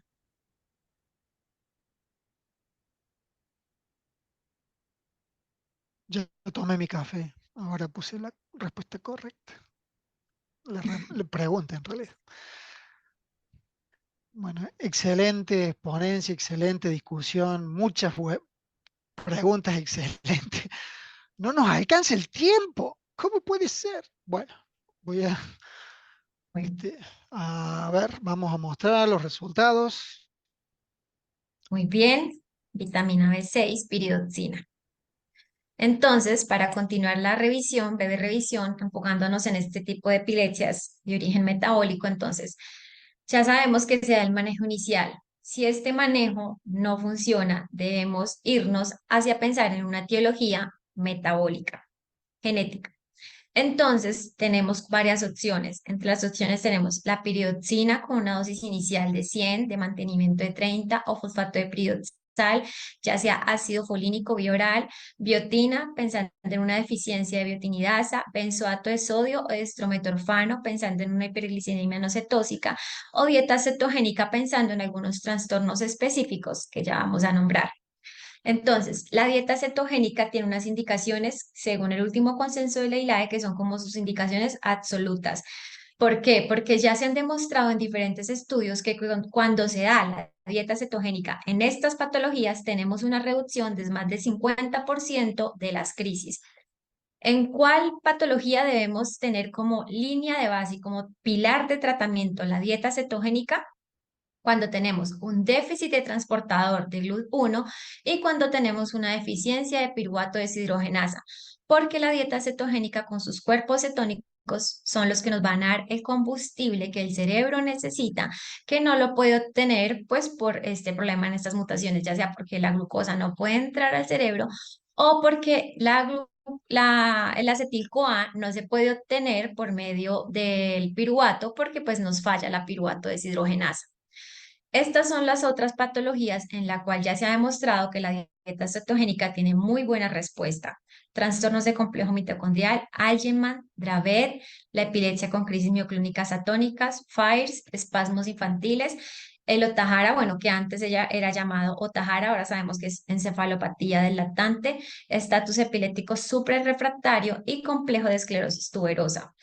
También nos recomiendan la dieta cetogénica en estas otras patologías, aunque en estas la ILAE no se compromete como tal a decir pues que es una indicación absoluta. Dice pues que es una indicación parcial porque algunos estudios demuestran que sí hay una mejoría notable y otros no tanto, pero son otras patologías en la cual nos podemos apoyar con el uso de la dieta cetogénica. Y estas son también sus contraindicaciones, porque antes de iniciar dieta cetogénica es muy importante descartarlas, porque si ponemos dieta cetogénica, sobre todo en estas contraindicaciones absolutas, pues vamos a tener un empeoramiento clínico del paciente. Entonces, muy importante descartar que no tengamos deficiencias de carnitina ni que tengamos deficiencia de tampoco de la oxidación, de la beta-oxidación, ni de la deshidrogenasa, ni de la piruvato carboxilasa, ni porfirias. Y estas son contraindicaciones relativas también. Por ejemplo, el foco quirúrgico identificado, pues porque el tratamiento de este va a ser pues la cirugía. La dieta cetogénica nos puede ayudar, pero pues tiene ya un manejo como final. O un cumplimiento de padres y cuidadores porque es muy importante que pues haya un compromiso para que pues tengamos una adecuada respuesta y el uso concurrente de Propofol por el riesgo de que tengamos un síndrome por infusión de Propofol. El último consenso de la ILAE del 2018 nos dice entonces que la dieta cetogénica es segura y efectiva en lactantes tan pequeños como de hasta 6 semanas, basándose en un estudio de casos reportados donde se dio dieta cetogénica a lactantes de 6, 9 y 10 semanas previa exclusión de contraindicaciones y tuvieron pues adecuada respuesta. También dice que la población de menores de 2 años es ideal para el inicio de dieta cetogénica y que ya hay muchos estudios, como lo nombraban, que incluyen la leche materna y que han tenido buenos resultados. La tasa recomendada para neonatos y lactantes es de 3:1, pero dicen que se puede llegar hasta 4:1 y que se debe considerar fuertemente la dieta cetogénica después de que tengamos el uso de 2 fármacos anticrisis sin mejoría. ¿Cuál es nuestra experiencia en Latinoamérica? Este es el estudio que nos nombraba la doctora Carolina, hecho en Medellín entre el 2015 al 2021, donde se tienen estos 7 lactantes que tuvieron inicio de crisis desde el día 1 hasta el día 45. Se inició la dieta cetogénica por diferentes etiologías, ya sea por encefalopatía por glicina, por mutación de KCNQ2 o por una encefalomalacia multiquística secundaria, una asfixia perinatal o por malformaciones del desarrollo cortical. Ellos ya recibían gran cantidad de anticonvulsivantes. La edad de inicio de la dieta cetogénica varió desde 9 días hasta 120 días podemos ver que tuvieron relaciones hasta 4:1 y acá están la respuesta que se obtuvo, donde se observa que la reducción de crisis en algunos fue del 50% y en otros hasta del 100%, desde una semana hasta los 6 meses que se midieron los resultados, lo cual nos habla pues de una excelente experiencia. Muy bien. Ahora vamos con el último caso clínico. Este caso clínico es de un recién nacido a término masculino, producto de primera gestación. Pesó al nacer 3.250 gramos, tuvo una adaptación neonatal espontánea, antecedentes familiares negativos, pero se dan cuenta al nacer que el bebé tenía un hemangioma facial plano que comprometía el párpado y que tenía un glaucoma congénito izquierdo. Entonces, pues es un bebé con un Sturge-Weber. Inició con crisis a los 39 días de vida, donde podemos observar acá unas crisis motoras que tenían un componente clónico asimétrico del miembro superior derecho, también con desviación cefálica a la derecha y desviación de sus ojos a la derecha.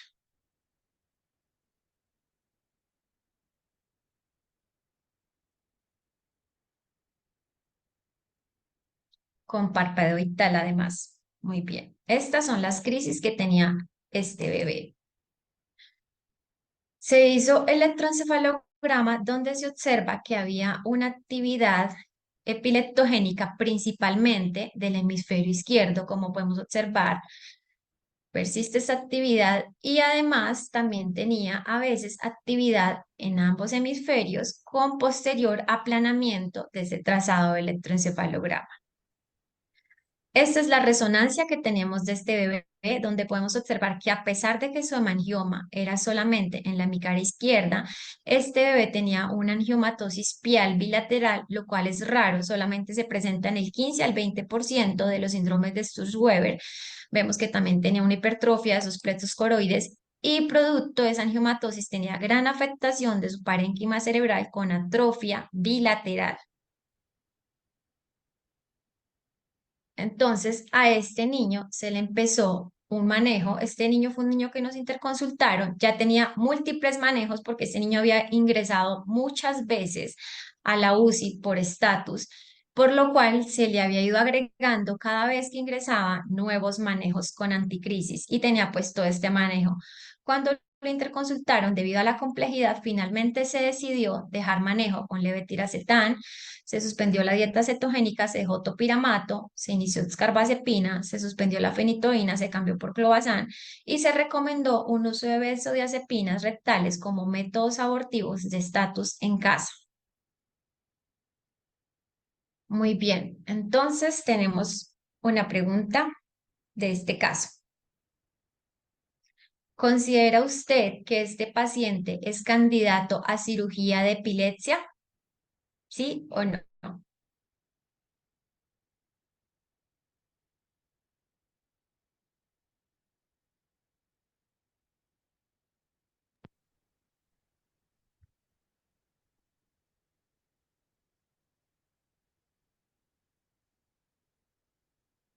Bueno, vamos a mostrar el poll. Bueno, acá estuvo más reñida. Entonces, no, la mayoría de estudios coinciden en que este bebé no es candidato a cirugía de epilepsia porque recordemos que tenía una angiomatosis pial bilateral. Y esta pregunta no tiene pues respuesta mala o buena, simplemente se basa en la experiencia de ustedes. En su centro donde realiza su práctica clínica, ¿hay cirugía de epilepsia? Es para conocer cómo estamos.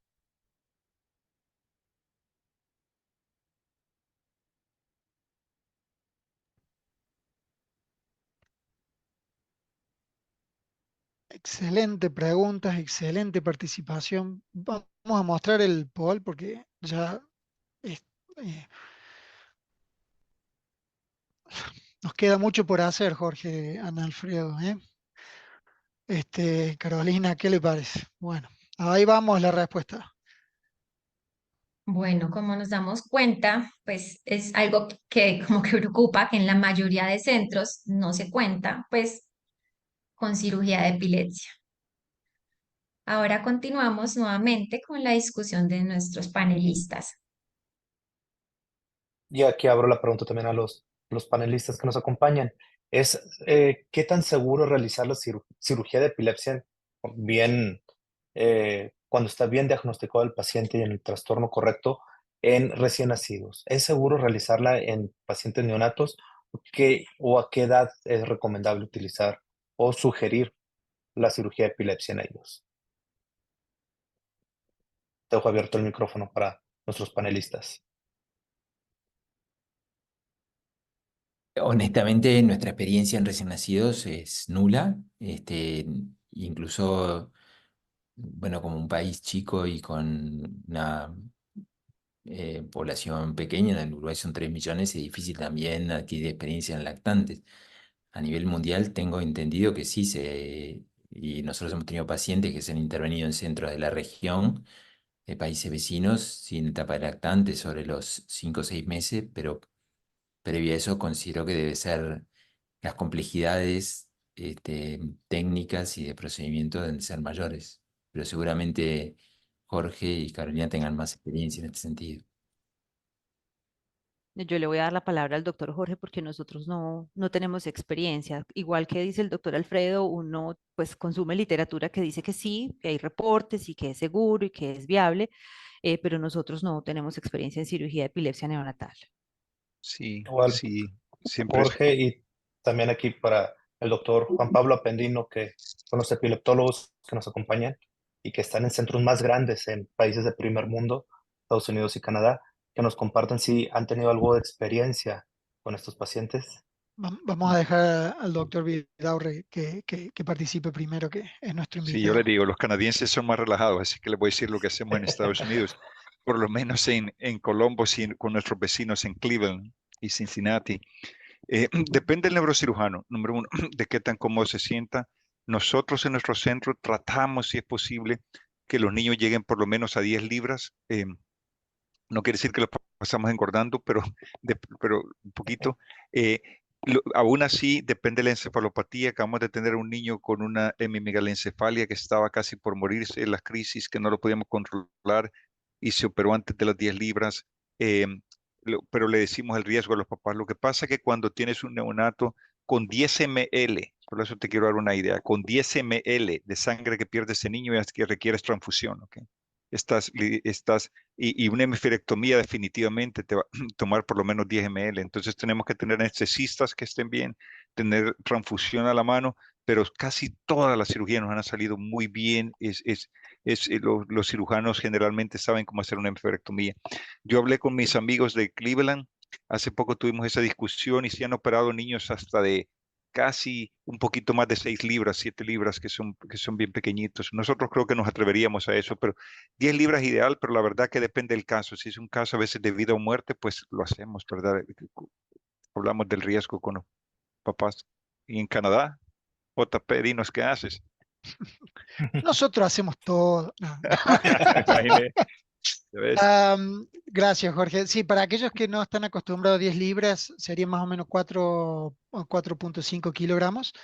Y sí, es como dice Jorge, y, es muy dependiente del cirujano. Hemisferotomías es una cirugía bastante compleja que puede complicarse muy rápidamente. Los neonatos de por sí ya tienen una diastasis hematológica por lo que necesitan vitamina K y el apoyo, ¿no es cierto?, de coagulación. Así que en general se trata de sostenerlos y engordarlos, como dice Jorge, hasta más o menos los 2 meses de edad y que tengan más o menos entre 4 a 6 kilogramos, eh, con mucha sangre disponible para la cirugía. Y hemos tenido, nosotros, los pacientes más pequeños que hemos operado tenía 46 días y tenía 4 kilos punto 002. Estaba apenas subiendo los 4 kilos. Entonces, pero hemos sufrido mucho pacientes de 1 año, que también fue una hemisferotomía, paciente mío, que casi se nos muere en el quirófano por un sangrado, una diátesis hemorrágica muy grande. Entonces hay que tener muy en cuenta, ¿no es cierto?, la, la etiología y la frecuencia de las crisis. Una pacientita de 2 meses y medio con hipomelanosis de hito, que también le hicimos una hemiferotomía, porque estaba en la terapia en crisis intubada y en burst suppression inducido por medicación, o estaba convulsionando afuera en la terapia todo el día. Así que no quedaba mucho, y con los padres también hay que discutir muy bien que el paciente puede fallecer en el quirófano, pero que tampoco es vida afuera, ¿no es cierto? Entonces, hay muchos temas por tocar, y hay que ser muy cautos como uno lo toma, y siempre trabajar en equipo con los padres y con el resto de los colegas, como decía Jorge, los anestesistas, la terapia, los hematólogos. Bueno, em, sí, eso es mi comentario. Iván, ¿quiere comentar algo? Sí. Sí, muchas gracias, Juan Pablo. Y solo por complementar, acá bueno, Juan Pablo está en Calgary, en Alberta. Perdóname, yo estoy acá en Tikits, en Toronto. El grupo de acá sí ha tenido experiencia bueno, cuando hablamos de cirugía de epilepsia y neonatos, prácticamente solo nos referimos a mi histerectomía, ¿verdad? Son aquellos pacientes que nacieron con lo más común, perdón, Weber o hemimegalencefalia. Y igual más o menos es el mismo manejo, de que los llevan más o menos a 4 kilos para hacer hemisterectomía cuando llegan a este peso. Ya tiene experiencia, y la respuesta clínica es variable, pero sí también hemos tenido pacientes con respuesta clínica. Algunos de los pacientes antes de la cirugía empiezan con pues, manejo del tratamiento médico, incluso dieta cetogénica. Solo quería complementar aquí acerca del procedimiento. Recientemente se hizo una no hemisterectomía, digamos, quirúrgica, más bien la intervención en el sentido de hacer embolización de los arterias Movilizaciones. cerebrales. Sí, exacto, doctor Ori. Creo que también Oscar también conoció cuando hizo su entrenamiento en Washington un caso, creo que fueron ellos los primeros que lo hicieron. Acá es el primer caso que se tiene en TICIT, un paciente con hemimegalencefalia asociada a una esclerosis tuberosa. Se hizo en diferentes tiempos este paciente. En algunos otros centros lo han hecho como que básicamente creo que en 2 tiempos, primero anterior y luego posterior. Acá se hizo como que 2 de manera media y anterior, y luego ya posterior. El chiste es de que embolizas o tapas los arterias cerebrales para infartar todo el hemisferio cerebral en vez de entrar quirúrgicamente a cortar. El paciente que está teniendo aquí la experiencia no ha estado libre de crisis. De hecho, incluso después de las intervenciones sigue teniendo crisis, tanto clínicas como subclínicas en el monitoreo. Pero es un procedimiento que es más reciente, y creo que también es una opción sobre todo para no esperar tanto, y en aquellos pacientes que recaen mucho o tienen crisis convulsivas, o recaen mucho en episodios epilépticos o crisis intratables. Al manejo médico es también una opción. Gracias. Excelente comentario, Iván. Y eso, nosotros no tenemos experiencia, yo sé que usted ha tenido más, y el grupo de Washington es que lo está haciendo ahorita.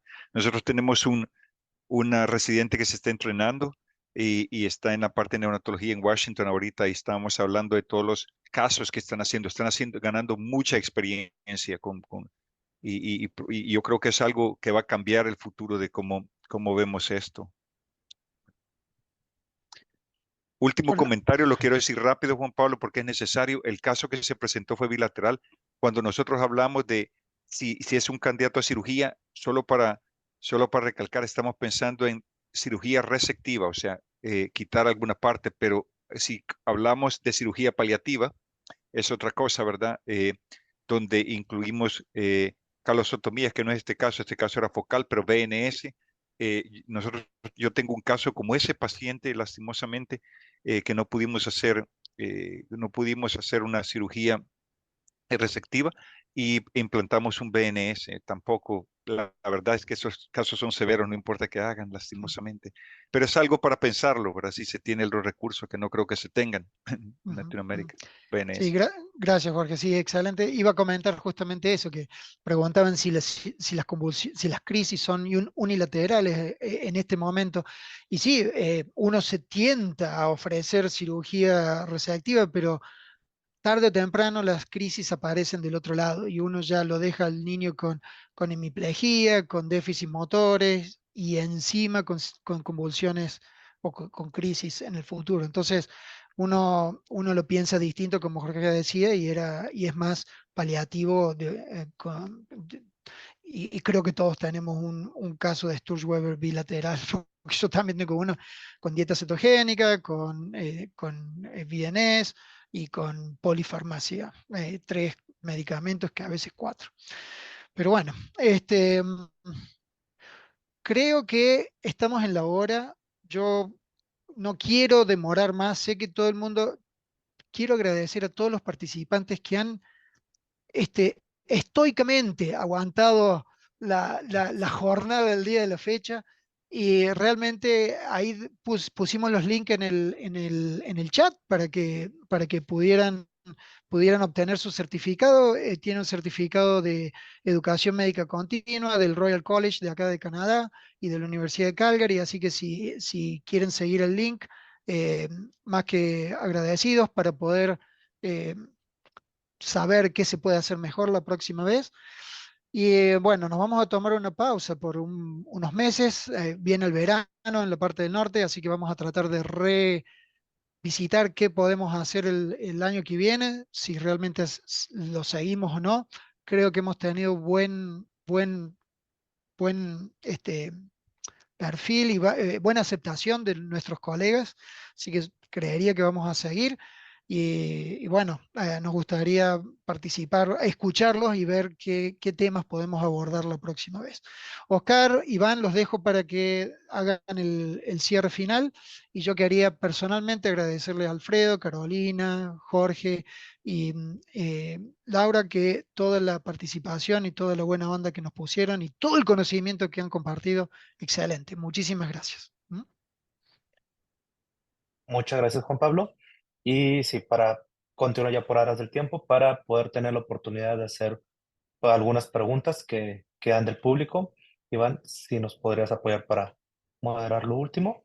Sí, de hecho, creo que hubo muchísimas preguntas que quedaron pendientes. Discúlpenos de antemano si no las pudimos contestar todas. También los panelistas, muchas gracias por irlas contestando en el chat. Tal vez una de las que incluso se repitió varias veces, eh, por ejemplo, eh, a ver, perdóname, lo tenía aquí y lo perdí.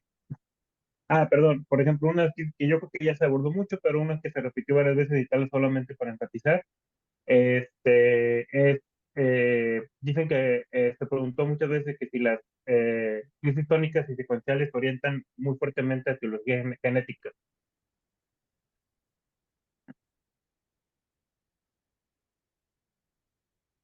Bueno, no sé si alguien quiere contestar. ¿Quieres Eh, que Jorge, lo conteste? Sí, sí, sí, yo creo que ya se contestó. Sí, sí, sí, definitivamente creo que Carolina lo dijo muy bien, pues hay que ver, tomar una historia detallada y ver si hay un evento centinela, pero en pacientes que no lo tienen, eh, definitivamente, eh, pongamos en un caso en que no se tenga electro, como muchos países en Centroamérica, yo soy de Centroamérica, el tener una crisis tónica asimétrica generalmente, y lo puse también en el chat, con trastornos autonómicos, especialmente con apnea, es algo que tenemos que nos va a hacer una banderita roja que está pasando esto, especialmente si esta crisis va en una secuencia de la crisis tónica asimétrica a con apnea o una crisis clónica. Eso es bien típico, ¿verdad? Si solo tenemos el la crisis clínica porque no tenemos acceso a un electro. En el electro generalmente vemos un electrodecremento, la actividad eléctrica se vuelve de baja amplitud de una manera generalizada, lo cual es rarísimo en otras crisis. La mayoría de crisis electroencefalográficas o electroclínicas en neonatos son focales, ¿verdad? Como la que presentó la doctora. No son de ese tipo de que la actividad eléctrica se baja en todo. Entonces son patrones típicos también que nos pueden ayudar a tener una idea. Gracias, doctor Vidaurri. Otra pregunta que preguntaron es, ¿cuándo utilizar ácido folínico? Doctor Ceres Sola, ¿se nos puede apoyar?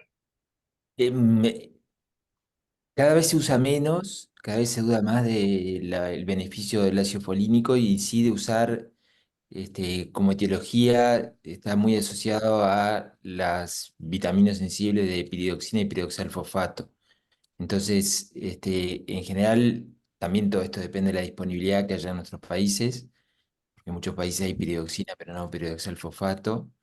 Este, También es importante tener en cuenta que muchos pacientes con deficiencia de piridoxalfosfato responden a la piridoxina, con lo cual en ese protocolo que teníamos antes, que muchas veces decíamos, bueno, usar piridoxina, piridoxalfosfato folínico, este, se duda más de que realmente haya un beneficio estrictamente, y eso está en revisión permanente, ¿no? Pero ese es un poco el esquema de las crisis epilépticas neonatales que no responden a los fármacos ni de primera ni de segunda línea. Por supuesto, también esto tiene un perfil metabólico que se ve en los ácidos orgánicos, ¿no? Con eh, ácido adípico en orina y también tiene un perfil eh, genético, digamos, ¿no? Que hay que buscarlo porque es clave también para poder orientar el tratamiento más adecuado. Doctor Alfredo, aprovechando también la pregunta, eh, en casos donde queramos utilizar ácido folínico y no lo tenemos a la mano, ¿es posible también utilizar ácido fólico en estos pacientes en lugar de ácido folínico? Bueno, no es lo mismo. Habitualmente se plantea de que, por eso, si bien esto está todavía muy en revisión, que el beneficio mayor es con el ácido folínico. Eh, Entiendo igual que en la mayoría de los países está disponible porque, bueno, se usa para tratamientos oncológicos y eso permite la disponibilidad, pero creo que habría que insistir mucho más en hacer un buen tratamiento con piridoxina y si fuera posible, si no responde a la piridoxina, el piridoxalfosfato y recién en ese caso, si no responde, bueno, mientras uno va logrando avanzar en los estudios genéticos, que sabemos, como decía, y presentaban un caso que no siempre están disponibles en nuestro sistema de salud, eh, se pueden probar otras opciones terapéuticas. Muchas gracias, doctor Cerizola. Otra pregunta más que a lo mejor es en general. Preguntaron que qué sugeriría más, ir agregando medicamentos antiepilépticos o ir cambiando. Tal vez la pregunta es un poco orientada a cómo ir dando el manejo cuando el paciente no va respondiendo y tienes que agregar medicamentos. ¿Quieres responder, Carolina? O- Pues en teoría nosotros no consideramos en un paciente que no responde monoterapia. Lo que nosotros hacemos es un tratamiento de escalonamiento. Lo importa de escalonamiento quiere decir que pongo uno, lo agoto, después de agotarlo en dosis máximas terapéuticas y que yo esté seguro que su mecanismo de acción está indicado para este tipo de paciente, adiciono otro que sea complementario, tratar de que no se confundan los mecanismos de acción, pero para yo quitar todo tiene que ser que yo considere una falla terapéutica y para hablar de falla terapéutica en neonatos, eso es muy difícil.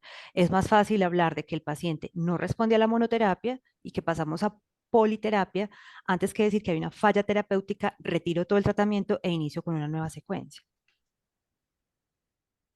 Muchas gracias, doctora Serrano. Tal vez podría complementar aquí con las guías de la ILAE de tratamiento anticonvulsivo en los neonatos, donde también ahí tal vez hacen un comentario sugerente de ir escalonando el tratamiento, pero tal vez en el momento en el que tú ves que uno de los medicamentos que tienes no funciona, puedes irlo retirando tempranamente.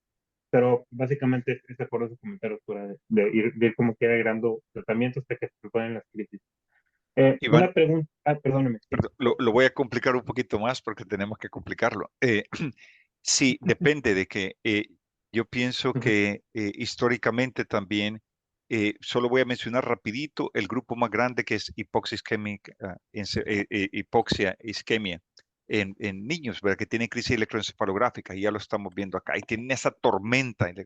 Entonces sabemos que usted usa fenobarbital como primera escoge y sabe que eso le va a pegar a 50% de los niños o no lo va a controlar completamente. Entonces viene y le pone fosfenitoína. Y yo creo que usted sabe, aquí en Estados Unidos este grupo lo dejamos generalmente con los dos, tratando de balancear los dos, porque es una crisis, son crisis muy frecuentes, es una tormenta masiva. Y después venimos aquí, por lo menos en nuestro protocolo, con goteo de midazolam y dejamos eso. Después quitamos el goteo de midazolam y vamos disminuyendo uno por uno. Entonces ahí sí estoy de acuerdo con Carolina, los podemos dejar ahí. usted puede quitarlos también. Cuando tengo un paciente con una etiología genética, una epilepsia, por ejemplo, un KCNQ2, y no me funciona un bloqueador de... si, a veces los doctores usan fenobarbital y me doy cuenta del fenotipo y pongo un bloqueador de canal de sodio, lo quito inmediatamente. Trato de dejar solo uno e ir quitando el que no me funciona, ¿verdad? Si usé fosfenitoína y no me funciona, o si salta, lo quito y uso el otro bloqueador de sodio. Y yo creo que ese es el consenso que tenemos. Depende de la etiología. Yo creo que tenemos un poco de controversia cuando tenemos hipoxisquemia y tenemos esa tormenta eléctrica y el fenobarbital le ayudó, pero no lo controló completamente y le ponemos fenitoína. Yo pienso que aquí podemos entrar en una gran controversia y yo pienso que no hay camino correcto, no hay lineamientos con datos que nos puedan guiar en eso. Muchas gracias, doctor Díaz. Perfecto, sí, claro que sí. Una pregunta, si todavía me permite el tiempo, es acerca del paciente que presentaron de Sports-Weber. Pues la pregunta es un poquito también a orientación clínica, porque comentan que ese paciente tiene angiomatosis bilateral, pero que aparentemente las crisis solo se originaron de un hemisferio, y en esos casos aún así no se plantea cirugía, o cuál sería como que el abordaje, es la pregunta. Creo que ya lo contestamos a eso, Iván.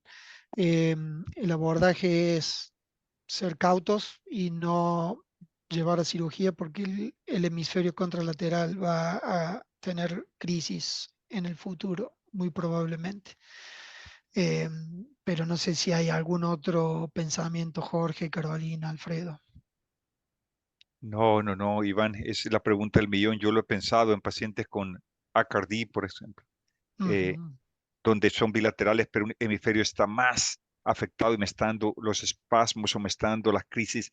Lo hemos pensado, lo hemos discutido con la Cleveland, pacientes que hemos tenido juntos y no lo hemos hecho. Y queríamos invitar a la doctora Wiley y la Cleveland, que se acaba de retirar, solo para hablar de eso, para hablar cuánto deberíamos de empujar la cirugía paliativa, ¿verdad? Lo que no hemos explorado, que es lo que usted está diciendo. Ahora, en este niño específicamente, si usted se fija en la diapositiva que presentó Laura, el hemisferio derecho es el más atrófico.